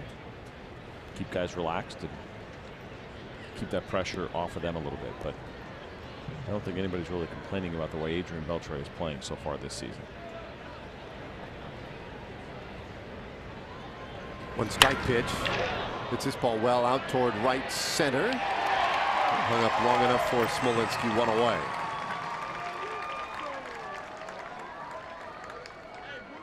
So Liam Hendricks has come on here in the 6th inning for Oakland. You see so far for him, Saturday against the Angels threw 13 pitches in just a third of an inning, couple of hits and a run. And Hendricks. It was good to see. The Rangers really came through, as we had talked about how good they have been against right-handed sinker ballers. And the guys that we talked about done well. Joey Gallo we mentioned. Got a home run tonight. Ruben Odor, a couple of singles. Mazara, double and a single.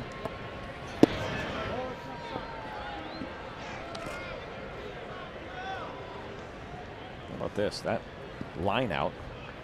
Yeah, by Beltre. Here in the top of the 6th inning. The first fly out in fair territory tonight. It's supposed to be the fly ball revolution. What happened? Yeah, that's a good question. It's just the pop-up by Gallo that was in foul ground. And then that line drive there by Beltre. Everything else on the ground against Kendall Graveman. He did a good job in that respect. And that's generously calling that a fly ball, right? I mean, that's a line out. Yeah, but I mean, it's low, same concept. Low launch angle, right? Yeah, yeah.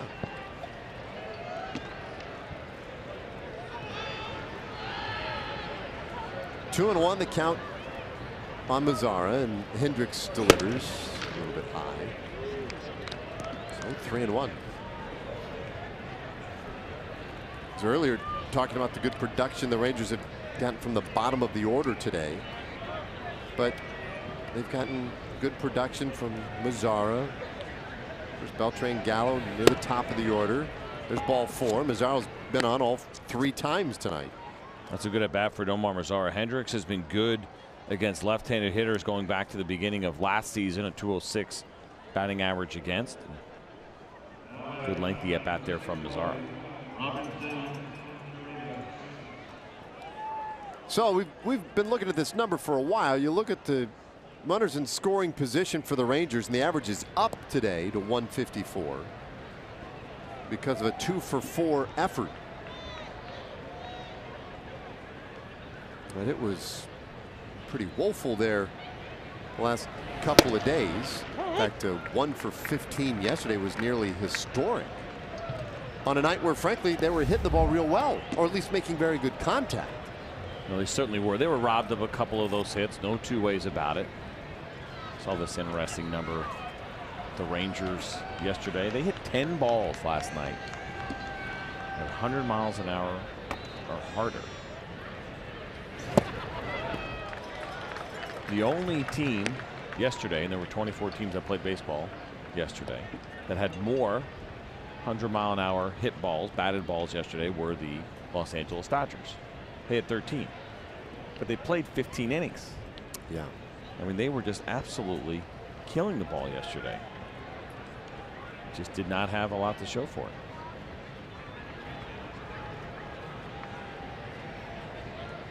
And I think it's cool that we can put some numbers on it and take a look at it and be factual about it. Right there it is. That's from last night. 10 batted balls at 100 miles an hour or higher. That was the second most. Mentioned the Dodgers. They're 13 in the 15-inning game. But there are nights where you say, "Oh, we just hit the ball hard, 5 years ago, and we were unlucky," and people just kind of roll their eyes a little bit. Right. Well, now we can prove it. This ball hit hard, and it drops in. That's a base hit and more. Down there into that left field corner. Mazara being waved around third base. The throw to the plate. Got him. So Chirinos got his first hit of the season. But unfortunately, Mazara caught at the plate. And it looked like the throw into the infield might have cost the A's. I thought as I was watching it sail in that there was a little too much air underneath it. I had the same exact thought. Now, when you have these kind of plays and the ball goes into the corner, you do that kind of where you back up the cutoff, and you're going to get a really nice look at it right here as this ball gets drilled into the corner. And watch this throw here. It's going to go over 2 of the infielders. There's 1, there's 2, but there was Chapman backing up like he was supposed to be lined up because there was not going to be a play at third. Pinder just let that ball fly, and I thought, well, it's okay, he missed the first guy, but not the second. But the third was there, and it ended up working out for the A's. By the way, he threw that ball pretty far. He did. And when you figure down the line, it's what, 240 feet from the bag to the wall. He probably threw that ball 260, 270, maybe a little more.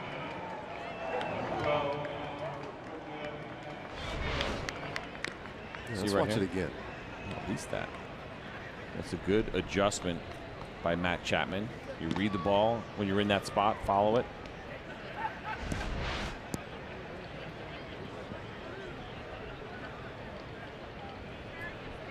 Two out, but Chirinos is in scoring position. And Odor takes low. It's 2-0.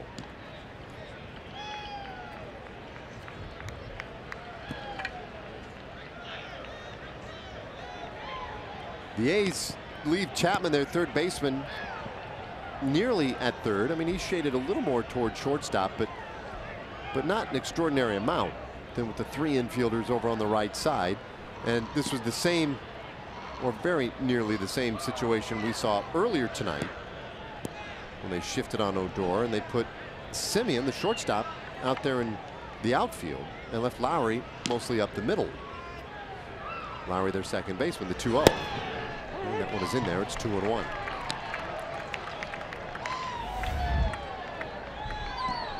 Ruger's had a nice day, driven in a couple of runs.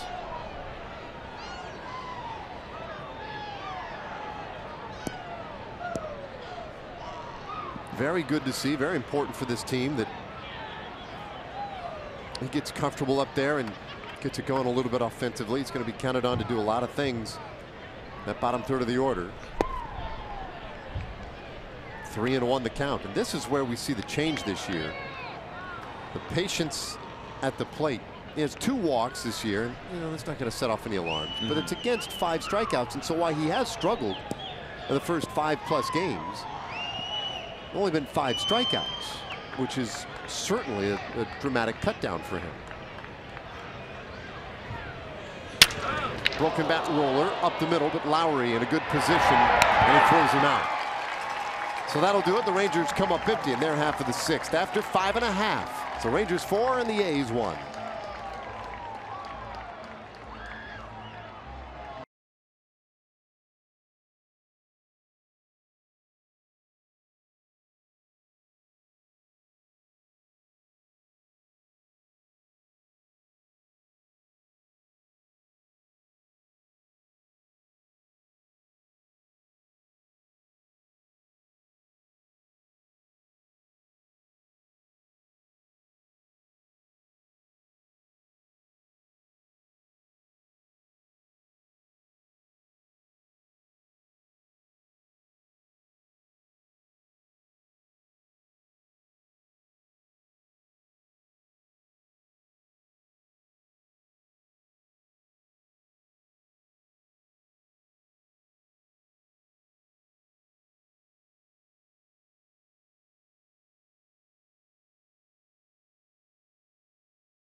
We look ahead.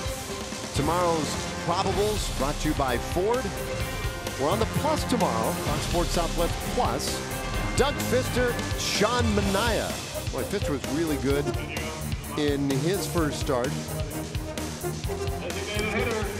And we're going to see him going out tomorrow and see if he can continue to improve on that. There's Doug Fister talking with assistant pitching coach Dan Warden. And we got a new pitcher in the game for the Texas Rangers, Alex Claudio, taking over for Cole Hamels, who had a fantastic night. There are the numbers for Claudio. This will be his 3rd game pitched on the year. That last one against the Astros, ran into a tough situation, went through the middle of the lineup with the Astros, and it was Bregman, Altuve, and Correa. 3 guys that are very good against lefties, and they all took pretty interesting approaches. Alex allowed 4 hits in that inning. Every single hit was to right field, and I mentioned the 3 also. Evan Gattis had a base hit.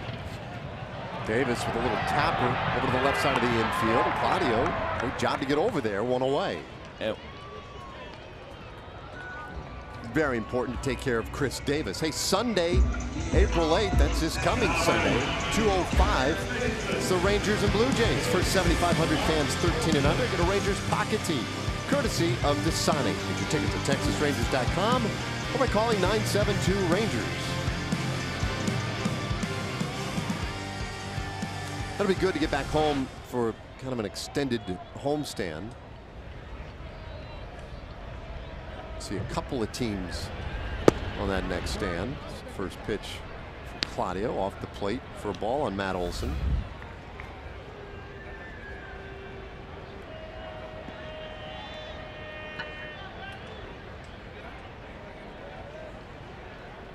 One for 2 tonight.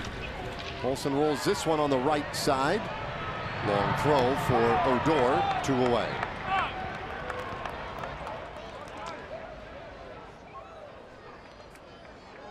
How about a Chevy game break here with John Radigan? Now batting, 3rd baseman, number 26, Max Chapman.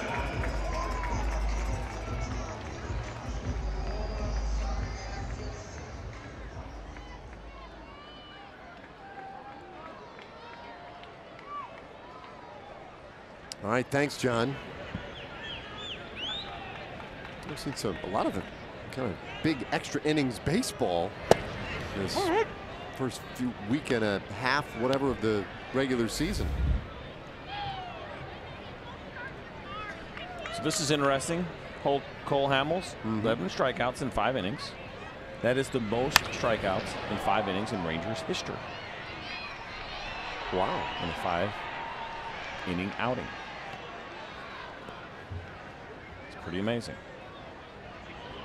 Well, it was pretty impressive. I mean, you certainly had a sense that that is not a typical 5 innings that we saw.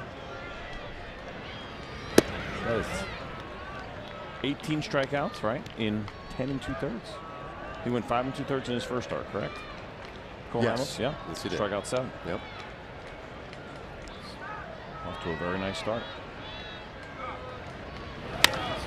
Ground ball, and that one through into left field. Chapman on with his 2nd hit of the night.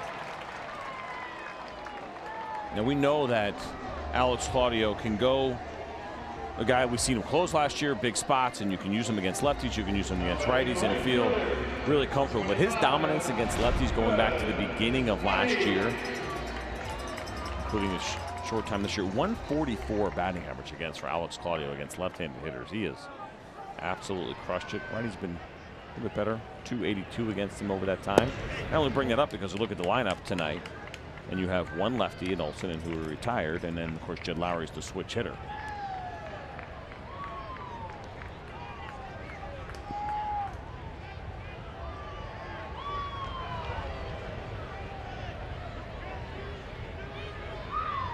One out to Piscotti, and a bouncer right back to the mound. Claudio very comfortably taking care of business. Inning over. We go to the 7th. Rangers lead by 3.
Ohtani, his first at bat at home. And Ohtani with the 3-run homer, only because a wild pitch earlier it allowed a runner in. Ohtani, the 3-run homer, later would hit a ball over 100 miles per hour for a base hit. He's 3 for 7 at the plate to start the year. Did he have 3 hits in spring training? I think he had exactly 3 at spring training, yeah. And they weren't impressive. No.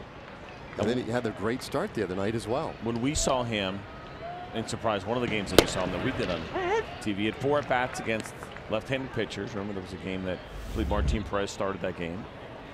And he did not look good.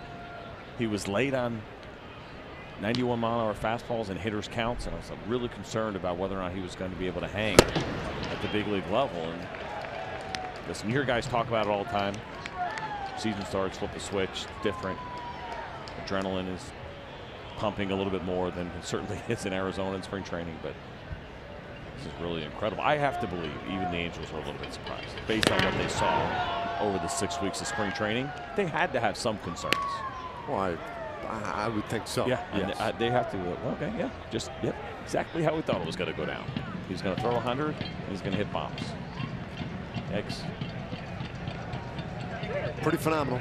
But I mean, look, I think you have to say it with the caveat that it is just basically a week. Let's see how it all plays out. But right now, it certainly looks like the surprise was in Arizona, because there was a lot of hype following Shohei Ohtani, and it was beyond hyperbolic. I mean, it was crazy. And he's living up to it in his first week in the big leagues. Rua swings and misses, and he strikes out to start the 7th. And and here's the thing with him, as we take a look at the biography of Shohei Ohtani, size, what he did with the Nippon Ham Fighters, 2013 and 2018. But here is what is so fascinating. Dude hit a home run in the big leagues, probably going to hit a lot more, and he's touching 100 miles an hour. That we just don't see anything remotely close to that. Well, never happened, at least like this. Well, that's it for Liam Hendriks. They're off to the bullpen. Daniel Coulomb coming on in a moment.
They're everywhere. Rangers fans traveling to see them on the road here in Oakland. 4-1 our score.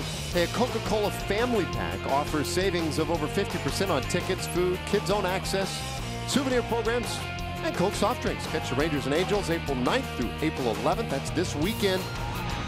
Go to TexasRangers.com/specials to get your Coca-Cola family pack today. Probably won't see Ohtani pitching, right, in that series? May not see him pitch. Yeah, I haven't completely looked through that, but he may hit. Yep. Or bat. Let's hope he doesn't hit. Yeah, that's a good point. Let him bat only once. Come watch his first 5 strikeout game. Yeah. Well, this ball well struck out to right field, but going to hang up there a little bit. 2 away. You see Danny Coulomb. Now, last year he was Daniel. Right, yeah. I think he made the official switch over to Danny. Third game of the season for him. A guy who's been very good against lefties going back to last year, 217 batting average against. Also a very good ground ball rate. This is a guy that keeps the ball on the ground. 58% ground ball rate for him. See that left-handed arm with the fastball that sits around 91, throws a slider and curveball as well.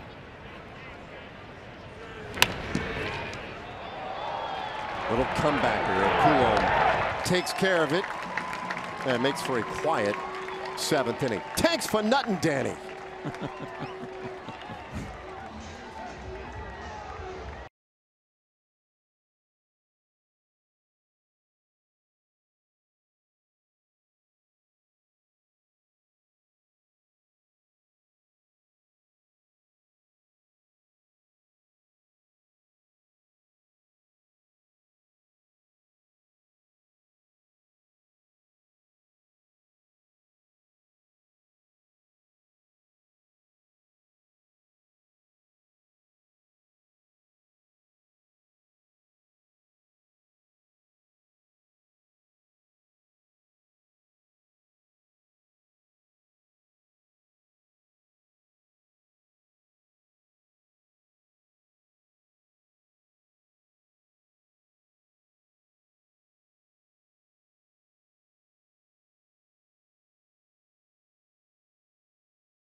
Bottom 7 here in Oakland. Rangers leading the A's by a score of 4-1. And we've talked about the adjustments this Rangers offense has made since the departure of Delino DeShields, still recovering from that hamate bone surgery in his left hand. Also, those adjustments taking place in the field as well. Because of Delino's speed and experience in center field, he was able to play more shallow than the guys who are filling in for him will play. So Drew Robinson now probably 12 to 15 feet deeper than Delino would be playing, just because of the versatility and the speed that Delino has. So there's some adjustments being made on the defensive side as well, guys. That is an excellent point. I think most people would not pick up on. I really hadn't put a lot of thought into that. When you think about how you set your metrics defensively and your shifts and where you're going to put guys, there's so much information. Certainly the Rangers are an organization that does that and say, okay, well, we have Delino, we know we can run this fast, this is where we can play him. Well, Drew Robinson a little bit different, and so it's dependent on which outfielder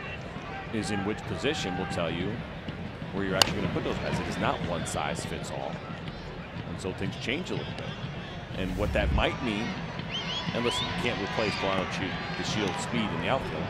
What that could mean, because he has to play a little bit deeper, maybe a couple of more balls might fall in here and there, a couple of those soft line drives, and that's certainly normal. And that's one of those areas where you're like, oh yeah, Delino DeShields might have been playing a little bit more shallow, and that's where it could show up a little bit. Not that Drew Robinson is slow by any means. Should be able to track this one down, and he does. One out in the 7th inning. Something that is absolutely worth noting. And we'll watch Drew Robinson track this ball down. Fly ball off the bat of Jonathan Lucroy, and he gets to it easily. We were joking about the temperature a little bit. Emily, no jacket. Last time we saw her, jacket this time. So then I'm thinking next time we have fun, every time we go to her, she has something else on. Hat, maybe gloves the next time. And then the Elvis thing covering her ears. Jake Smolinski takes a strike. Smolinski 0 for 2.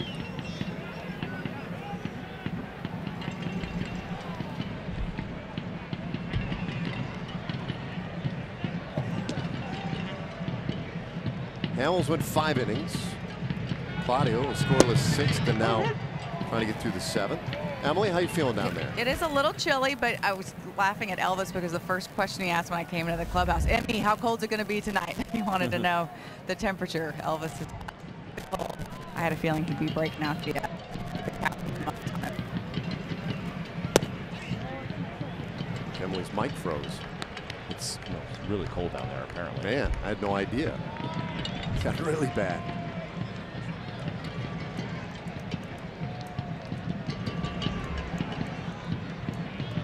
One, two, and a little bit low. How about a bullpen live look brought to you by Southwest Airlines? Chris Martin getting ready. We'll see if they'll need him in the 7th inning, or if they'll just let Claudio work his way through the inning. My guess would be that Chris Martin was told. See the hit by pitcher from Alex Claudio. I'd say that you take it hitter by hitter, but for sure to be ready by the time Pinder comes around. Just based on how well he hit Cole Hamels, I know that Alex Claudio is a completely different look. And I mentioned his numbers against lefties over the course of his career for Chad Pinder have been pretty average, but at the same time, based on how he has swung the bat tonight, I probably would want him to see a right-handed pitcher if I were Jeff Bannister. So my guess is that Chris Martin is getting ready for Chad Pinder. It's all the case of Pinder. You swipe left. That's right. This one hit on the ground and through into left field. Simeon is on. 2-men aboard, and now we'll see if indeed that is what the Rangers do here with Pinder due up next.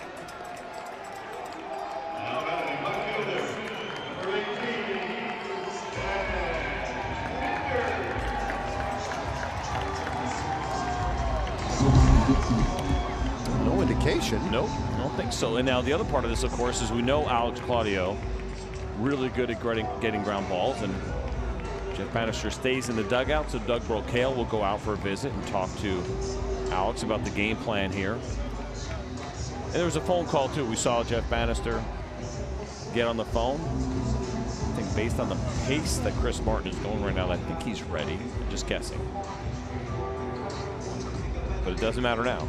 Alex Claudio has to face Chad Pinder since Doug Brocail went out to visit. Take you back to the 3rd inning, and this is against Cole Hamels, and not a terrible pitch. Fastball away, middle away, but you had talked about Chad Pinder and how comfortable he has been against Cole Hamels over the course of his career. And by the way, nice catch by that fan out there. Yeah, that was a really good play.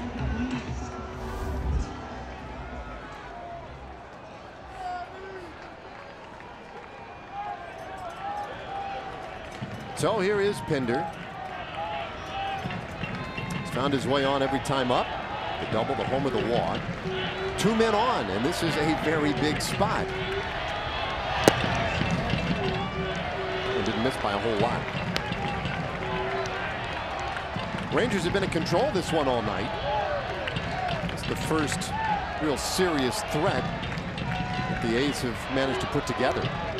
Smolinski at 2nd, Simeon at 1st. Changeup, old foul. It's 1-1.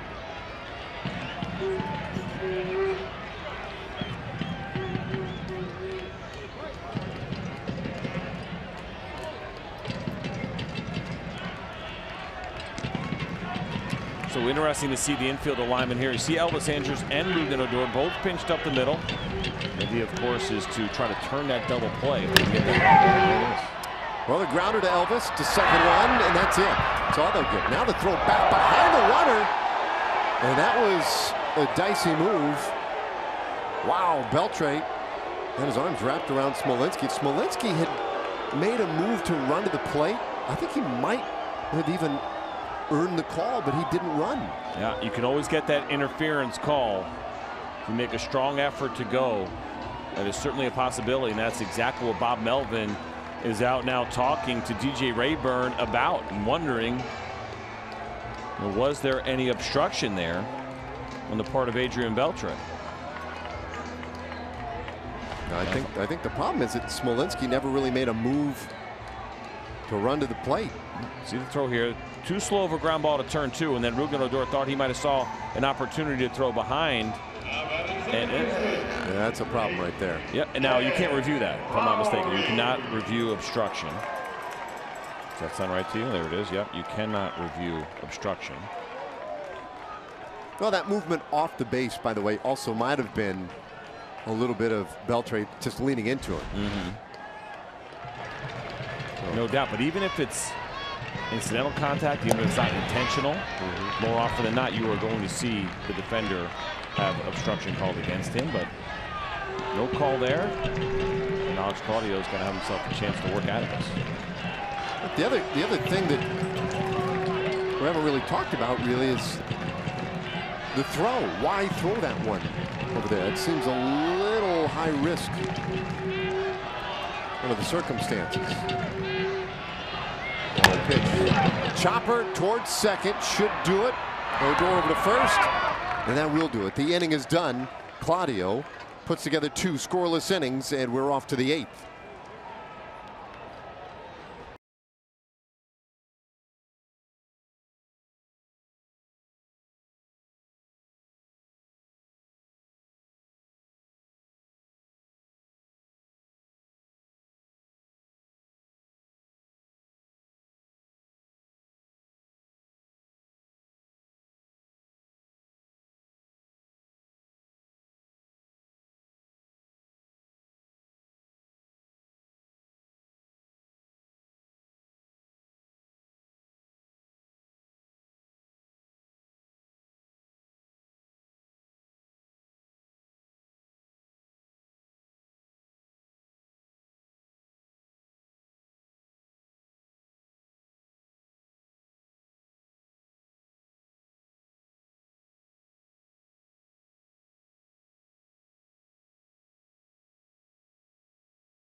When Joey Gallo hit his 2nd home run of the season, got a pitch up.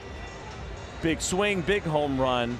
345 feet for Joey Gallo. The exit velocity, 97.6 miles per hour. It's 1,248 feet per second. I don't know. Let's make that up. But good to see Joey Gallo get a hold of one in a big spot. Did a nice job. That was the 3rd run of the evening for the Rangers. Now leading 4-1. And Danny Coulombe. A little high with ball 1. They have a pretty good chance here for Coulombe. This is the last hitter that he will face with Andrews and Beltre on deck. Mazara in the hole. There's a righty down in the A's bullpen throwing and appears to be ready. Is it Pagan down there, I believe? 2-0.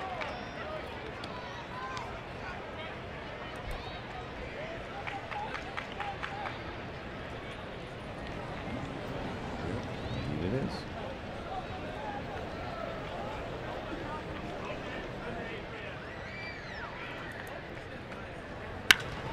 This ball hit high in the air out to left field. Not likely to carry very deep, and Pinder tucks it away. So 1 out. And here comes Bob Melvin. Looks like he is indeed going to make that move. So that will do it for Coulombe. He does a nice job here in relief. New pitcher coming on for the A's.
Hey, the Rangers get after the Blue Jays this Saturday, April 7th, the 7:05 game. First 15,000 fans to the ballpark are going to get an Elvis Andrus bobblehead, courtesy of Dr. Pepper and Brookshire's. Go to TexasRangers.com or call 972-RANGERS. Emilio Pagan, the former Seattle Mariner, on here to take over for the A's in the 8th inning. Game number 3 for Pagan on the season. The right-hander's fastball sits at 93, also throws a slider and a changeup. Slider.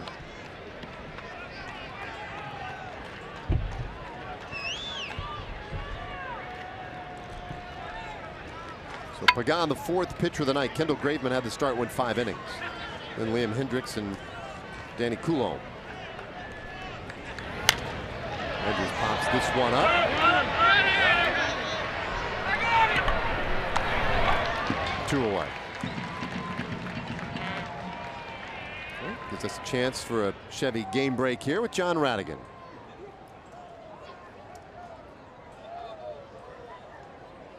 Now batting, number 29, Adrian Beltran.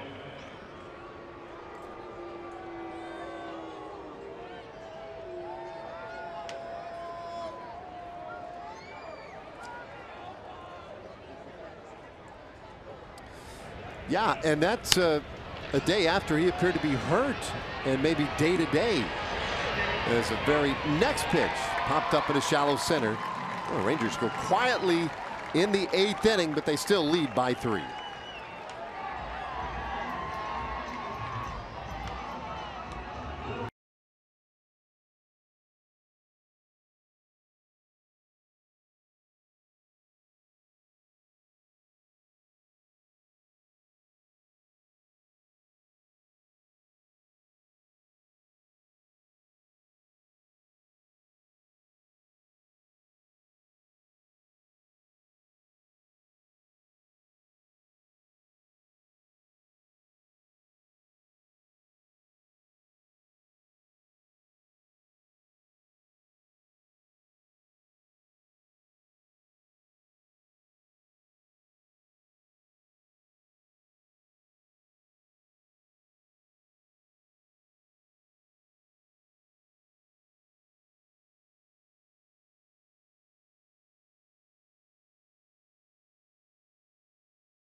Southwest Airlines.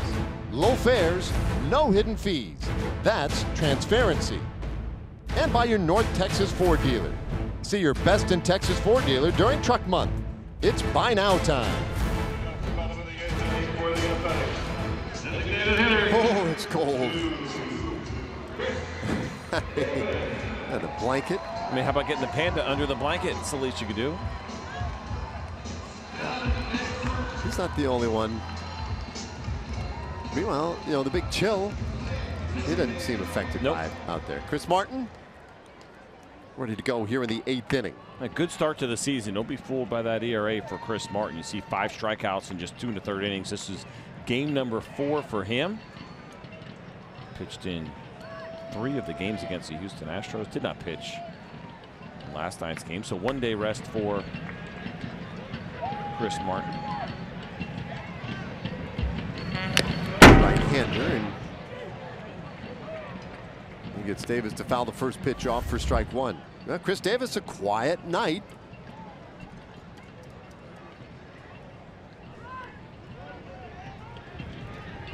So we have 2 guys going head-to-head here. with really fundamental differences in the way they think of the name Chris. 1-1 the count. Davis, the only person I know who spells it with the KH at the beginning. And I got to be honest with you, I kind of like it. Yeah. It's got a little something. And a K here would be fantastic. Favor for Orville. 2-1.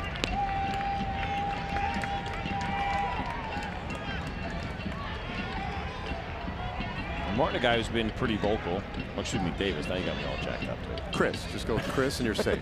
Chris Davis, a guy who's talked about wanting to stay here in Oakland, which I think is certainly encouraging for this fan base and this franchise. You get guys that start to play really well, and their service time starts to accumulate, and then they usually find themselves in a different uniform.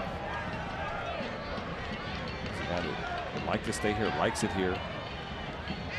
That's how they operate. 2-2 pitch, little tap around in front of the plate.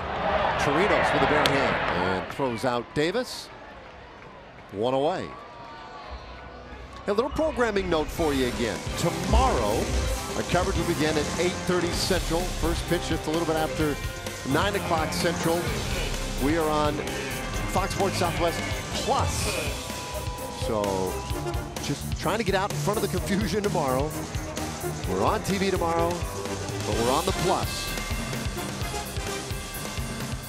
Tell your friends.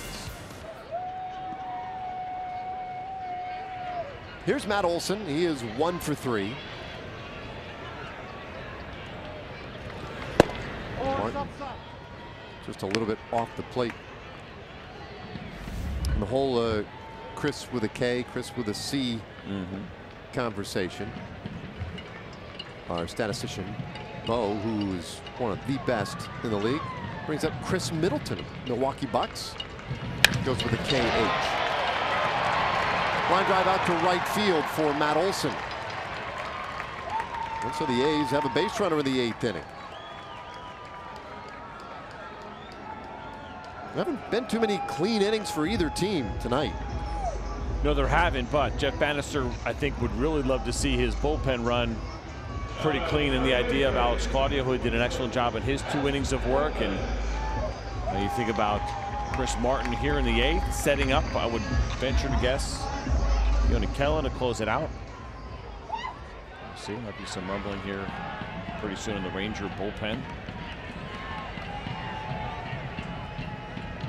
Chapman continues to swing a hot bat. It's been at least 2 hits for him in 3 of the last 4.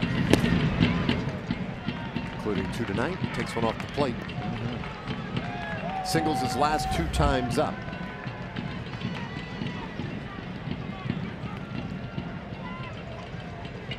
Couple of good young players here in Oakland. Olson, who's at first base via the base hit. This guy Chapman. I think of everyday guys. Guys they think can really hold down the corner infield spots for them for a long time. Olson at first, Chapman at third.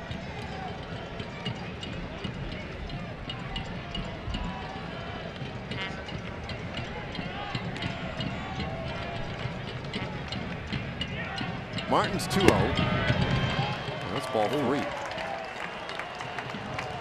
Jake Diekman getting ready out in the bullpen. So if you look at the lineup, you might be saying, well, why would they get the lefty up? Chapman, of course, is a righty, and then you look at the next 5 hitters after him, all right-handed, and the switch hitter Lowry. Well, the reason is that Jeff Bannister thinking ahead. There are 3 lefties on the bench for the Oakland A's, and then after you just see Olson take a pretty good hack against Chris Martin, there may be an opportunity for a pinch hit lefty, and so that's why Jake Diekman is getting ready. It's Matt Joyce, Bruce Maxwell, and Boog Powell on the bench tonight for the A's, all left-handed hitters. 3-1. That's a full count.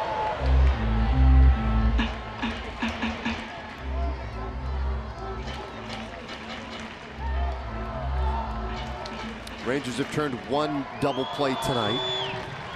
That has been a real strength for this team the last couple of years. Pitching staff in the last couple of years hasn't been a big strikeout stat. They've gotten a lot of ground ball double plays. Would love one here. Stays 3-2. There's the bench you were just talking about. I would think it would be Matt Joyce if they decide to go to a pinch hitter at any point, most likely. The veteran in the group. Been dealing with an ankle injury, so relegated to just DH duties so far. Strike 3 call. Chapman down looking. 2 away in the 8th inning. Well, that's a big pitch for Chris Martin in a big spot against the guy, as we mentioned, is swinging a really good bat. Look at that target from Robinson Chirinos, and with the 7th pitch of the at-bat, Chris Martin just drills the glove with a fastball at 93 miles an hour.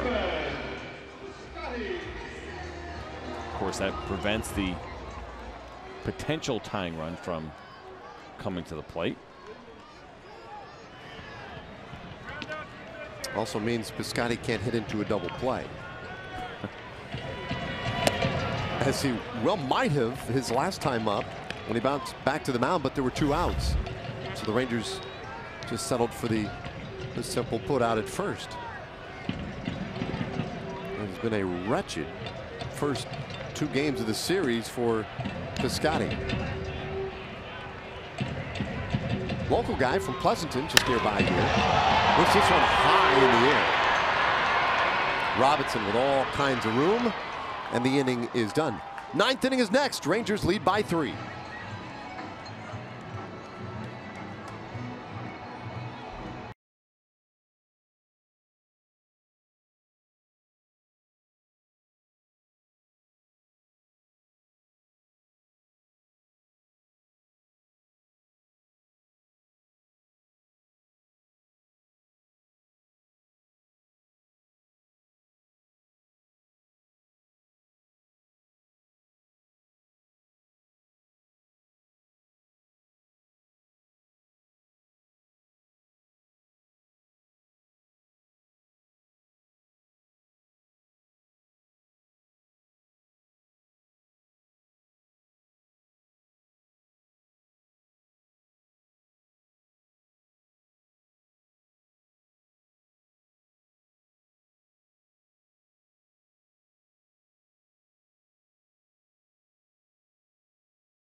Made for a dramatic vista here. Spare no expense. A lot of dry ice for tonight's broadcast. I'll pass that expense on, I'm sure.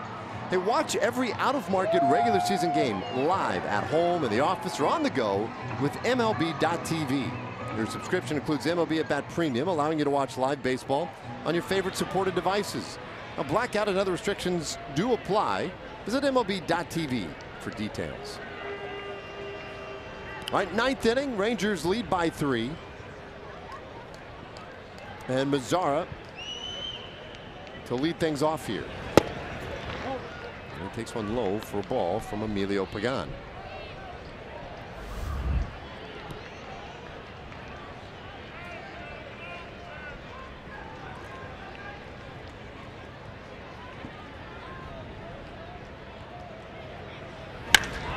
Ball hit hard, but on the ground.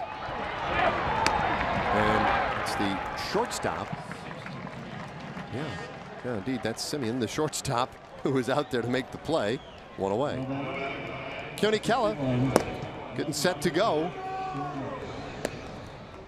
As it currently stands, it would be the first save opportunity of the year in the bottom of the 9th inning.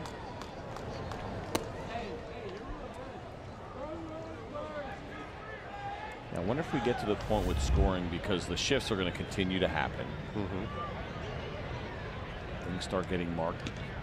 Basically, what part of the field you hit the ball, not necessarily who fielded it. Right? He grounded up to the shortstop area. Right. The center fielder caught it and fielded the ground ball and threw over to first, but it went to the shortstop area.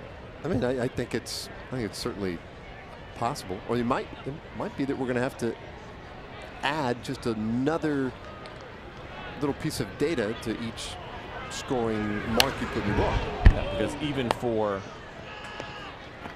you know, it's one thing, okay, well, it's for us and we're calling the game, we want to make sure we have it right as far as what happened, where guys hit the ball previously, but even for the great MLB at-bat app, it says no Marmazar, grounds out to shortstop Marcus Semien. And so if you're only following along that way, which some people do, you would assume that he hit a ball to the left side of the infield. That would be incorrect. Good fastball that time to Chirinos.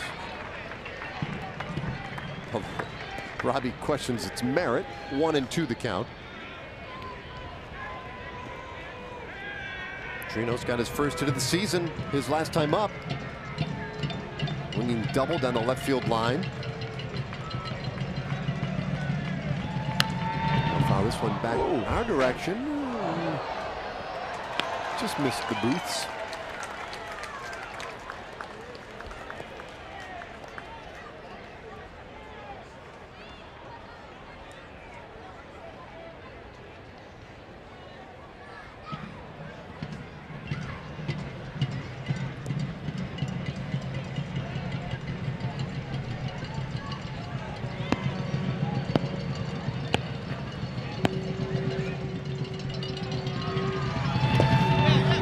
Hold up. They want to appeal. Yes, he did. 2-2.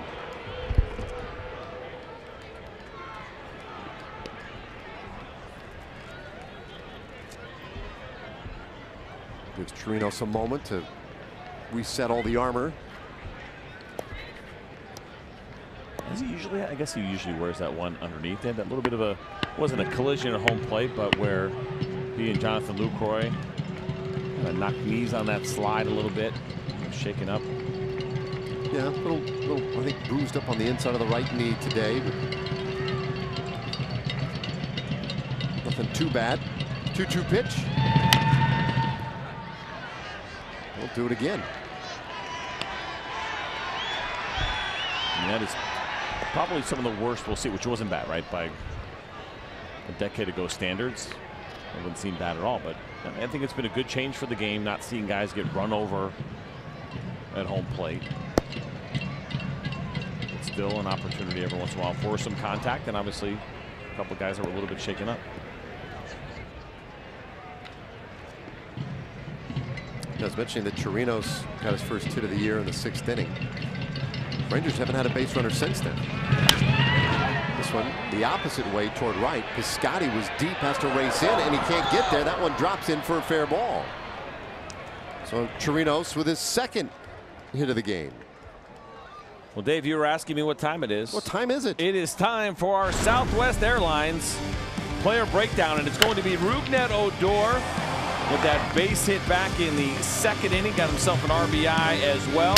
And then here he is in the 4th inning, another RBI single as he takes that pitch the other way. So good night for Rougned Odor. A couple of base hits, a couple of RBIs for him this evening. Pay a lot of attention to what's going on with Odor this season. See his night, 2 for 3. 2 RBIs on the season.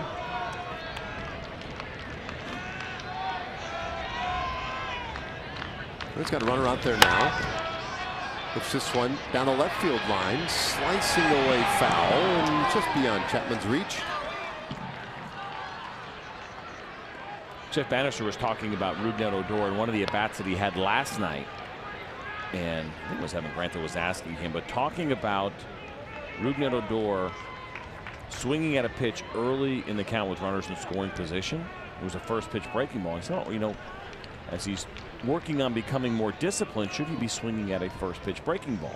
Should he be hunting the fastball? And the answer to that in RBI situations is no, it's okay if he swings at breaking balls. Good hitters will tell you that if a pitcher's just going to flip a high breaking ball over thinking he can get strike one with the runner in scoring position, well, hitters are going to go after that pitch knowing that there's a chance that they can do some damage on it. And so he didn't have any issue with Rougned swinging early at a breaking ball. Now, if it's one below the zone or one in the dirt, then sure, that shows a lack of discipline. But up in the zone is Odor's strength. And so whether it be a fastball or a breaking ball, if he sees something high that he knows he can get to, Jeff Bannister is 100% okay with him being aggressive regardless of what kind of pitch it is and what the situation is.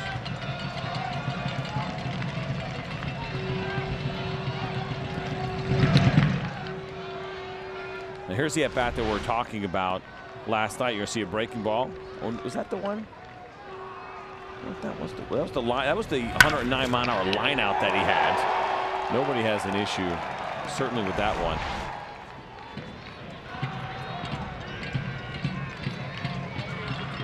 But you see how good he is up in the zone, right? I mean, that's the point.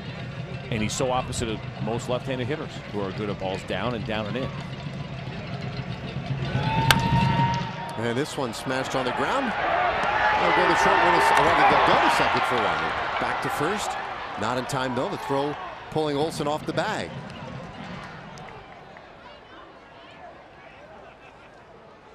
So Rugi is on, but they're 2 out. A good hustle here by Rougned Odor. I didn't really think they had much of a chance. I mean, I guess if that throw was on the money, that might have been pretty close. It's a 4-5 put out at second. The third baseman Chapman covering the bag. Again, sort of the oddities of these shifts and what they do. The shortstop Simeon not involved. He's just looking on. That's the other part. I mean, how many third basemen practice turning double plays at second? And that's something you have to do. It's a new. Not only are you moving guys around, but it also changes the way that you practice. Angles of throws. Third baseman turning double plays at second. Not surprising to see that throw a little bit offline. Yeah. So Odor over at first. Brewer has a hit tonight.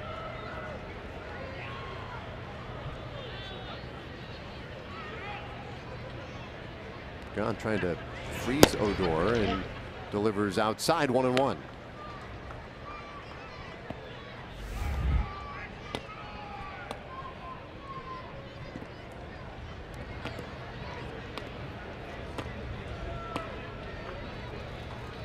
Pella's had plenty of time to warm up down there, and you know, nights like these where it is a little bit chilly, you can't always give your relievers the extra time that you'd like to give them, but the way this inning has gone, he's got it.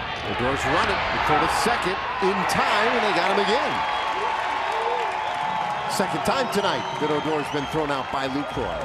So now, last of the ninth coming, and Keller coming on.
John, thank you. Meanwhile, for the first time this year, the Rangers in a safe situation, and Keone Kela is going to get that opportunity. Yeah, and I think as we've talked about early and even into spring training, when it does appear that the Rangers would like to see Kela take over this role, he certainly has the arm and the mentality for it. Fastball that averages 96, 97 miles an hour, right in that range going back to the beginning of last year, and the great breaking ball that he has. So much speed differential. The curveball sits right around 83. He's had 3 saves in his career for Kela. If it works out, could be a big year for him. Timing will be right. The Rangers really look for someone to take hold of the closer position. He's got Jonathan Lucroy first, and he's fallen behind 3-0. Chirinos isn't going to go all the way out there, but stands up for a second. Try and slow things down maybe a little for Keone.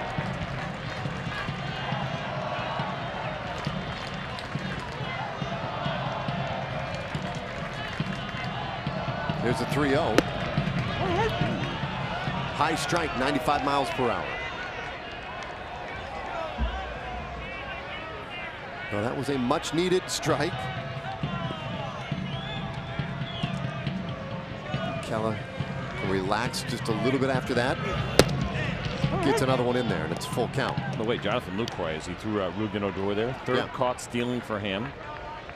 For Lucroy, as far as catchers caught stealing. It's the first time he's had 3 in a game since 2016. That was when, it was 2 teams ago.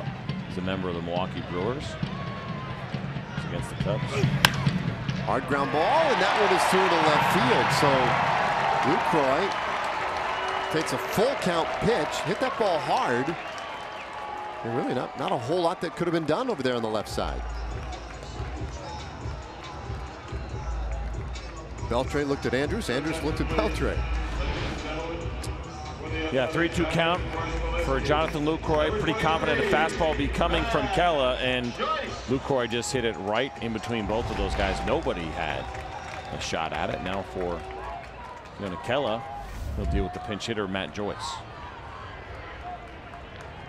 So man on now, and Joyce, a left-handed hitter.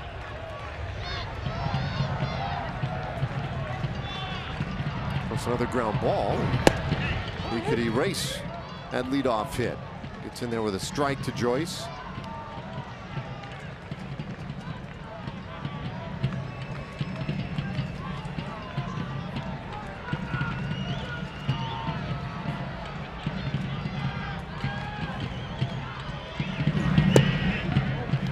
Good. That is that good breaking ball, and Kela knows he can use it.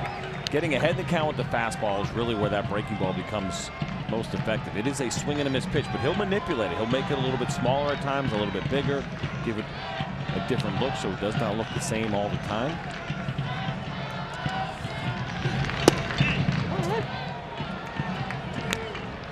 Matt ball, 2 strikes. Matt Joyce over the course of his career. We'll take a look at this breaking ball that falls in for a called strike 2. This will be his 219th plate appearance as a pinch hitter.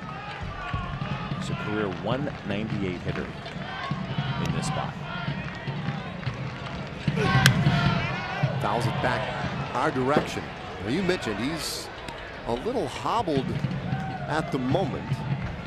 Let me see his pinch hitting numbers. Last year was a big year for him.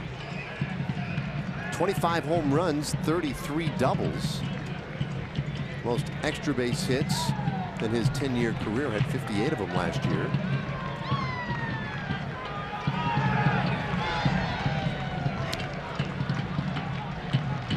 The 1-2. This ball lifted high in the air out to right. Mazzara loping back for the warning track and makes the catch. Well, that hung up there a little bit. Yeah, a little bit of carry. Matt Joyce, the guy's certainly got some power, but Nomar does a nice job hauling that one in. Watch his pitch. That's a breaking ball. Wants that maybe a little bit more middle than Kela wanted it, but Torres catches it just a little bit too far out front, but yeah, you're right. He kept drifting. He gets closer and closer to that wall, and Kella is sweating it out a little bit. So an exhale after that one. He gets his first out.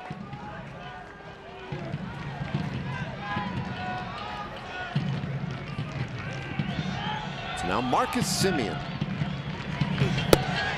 And he takes strike one. That one at 95.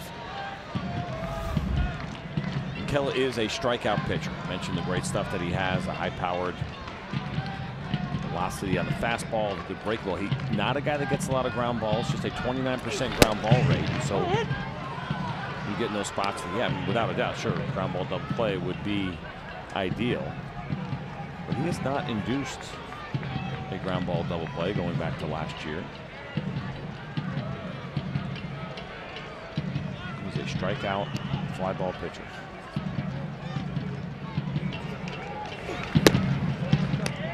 And that's really not uncommon for guys that throw the good four-seamer, especially up in the zone.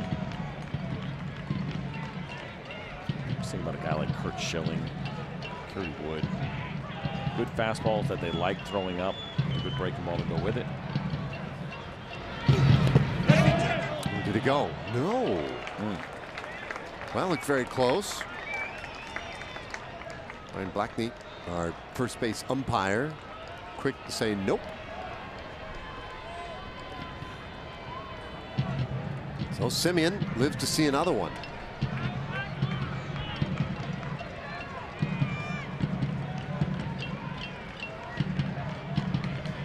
Lucroy at first base, not much of a threat to be running.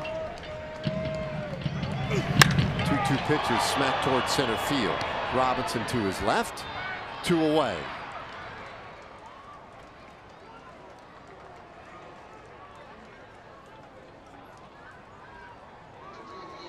So Kella 1 out away from putting this one to bed tonight.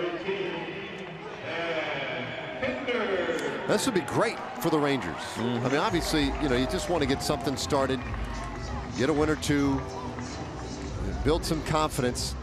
But they're trying to put an end to a 9-game losing streak at the Coliseum. It seems like forever since they last won one here. The bouncer foul for strike one. I think we're all a little bit baffled last year what we saw. Last couple of trips through here. A team that you feel like the Rangers would match up well against, but it just wasn't happening. The A's had the Rangers number at this ballpark, and so yes, it would be nice to put an end to that streak. Start a new one in a positive direction. 0-2. Chad Pender's the guy who's had the big night tonight at the plate for Oakland. The double in the first inning, the home run in the third. He has walked and reached on a fielder's choice. See if Kella wants to go breaking ball in the dirt or elevate the fastball. Breaking ball. And he got him swinging. This one is over, and the Rangers win it 4-1. Kella's first save of the year. And it puts an end to the misery here at the Coliseum. And indeed, maybe the beginning of a winning streak. Really nice job by Kella as he finishes things off here and way ahead in the count 0-2 and so many options, but it is a devastating breaking ball down below the zone. Pinder had zero chance of holding up, and the quickest game of the year so far, 2 hours and 50 minutes.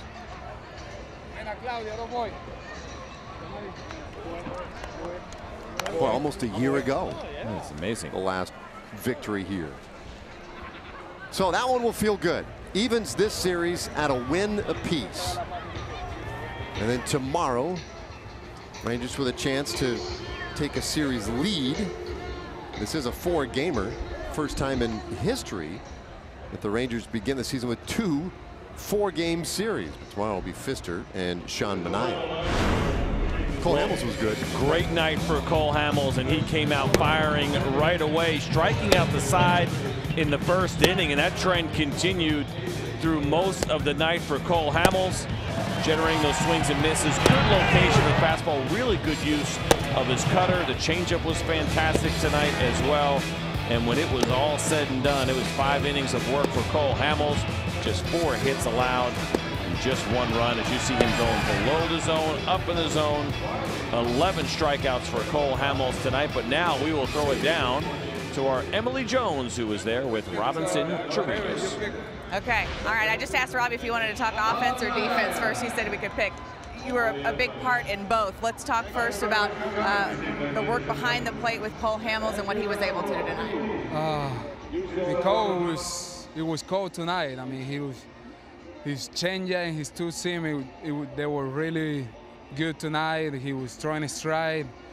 I mean, he worked fast. He was really good. I mean, he kept the game right there for us and give the offense a chance to win this game tonight. It seemed like from the beginning you guys came out with a plan and he was able to execute it. Yeah, he was executing every pitch. I mean, down the way when we were trying to go up and in, he was going up and in. I mean, he did whatever he wanted tonight in that mound. So it was fun to catch him tonight. For you guys offensively after struggling last night, how nice was it for you in particular and for everyone to kind of get going? It was good. I mean, in the end, when you win the game, I don't care if you have 4 hits or no hit. I mean, that's what it's really about, to win games. And tonight we did a teamwork. I mean, my first at-bat, I went the other way, have one in, and then Rugi hit a base hit to score the second run. I mean, we did it as a team tonight, and I mean, we're gonna go and take this to tomorrow.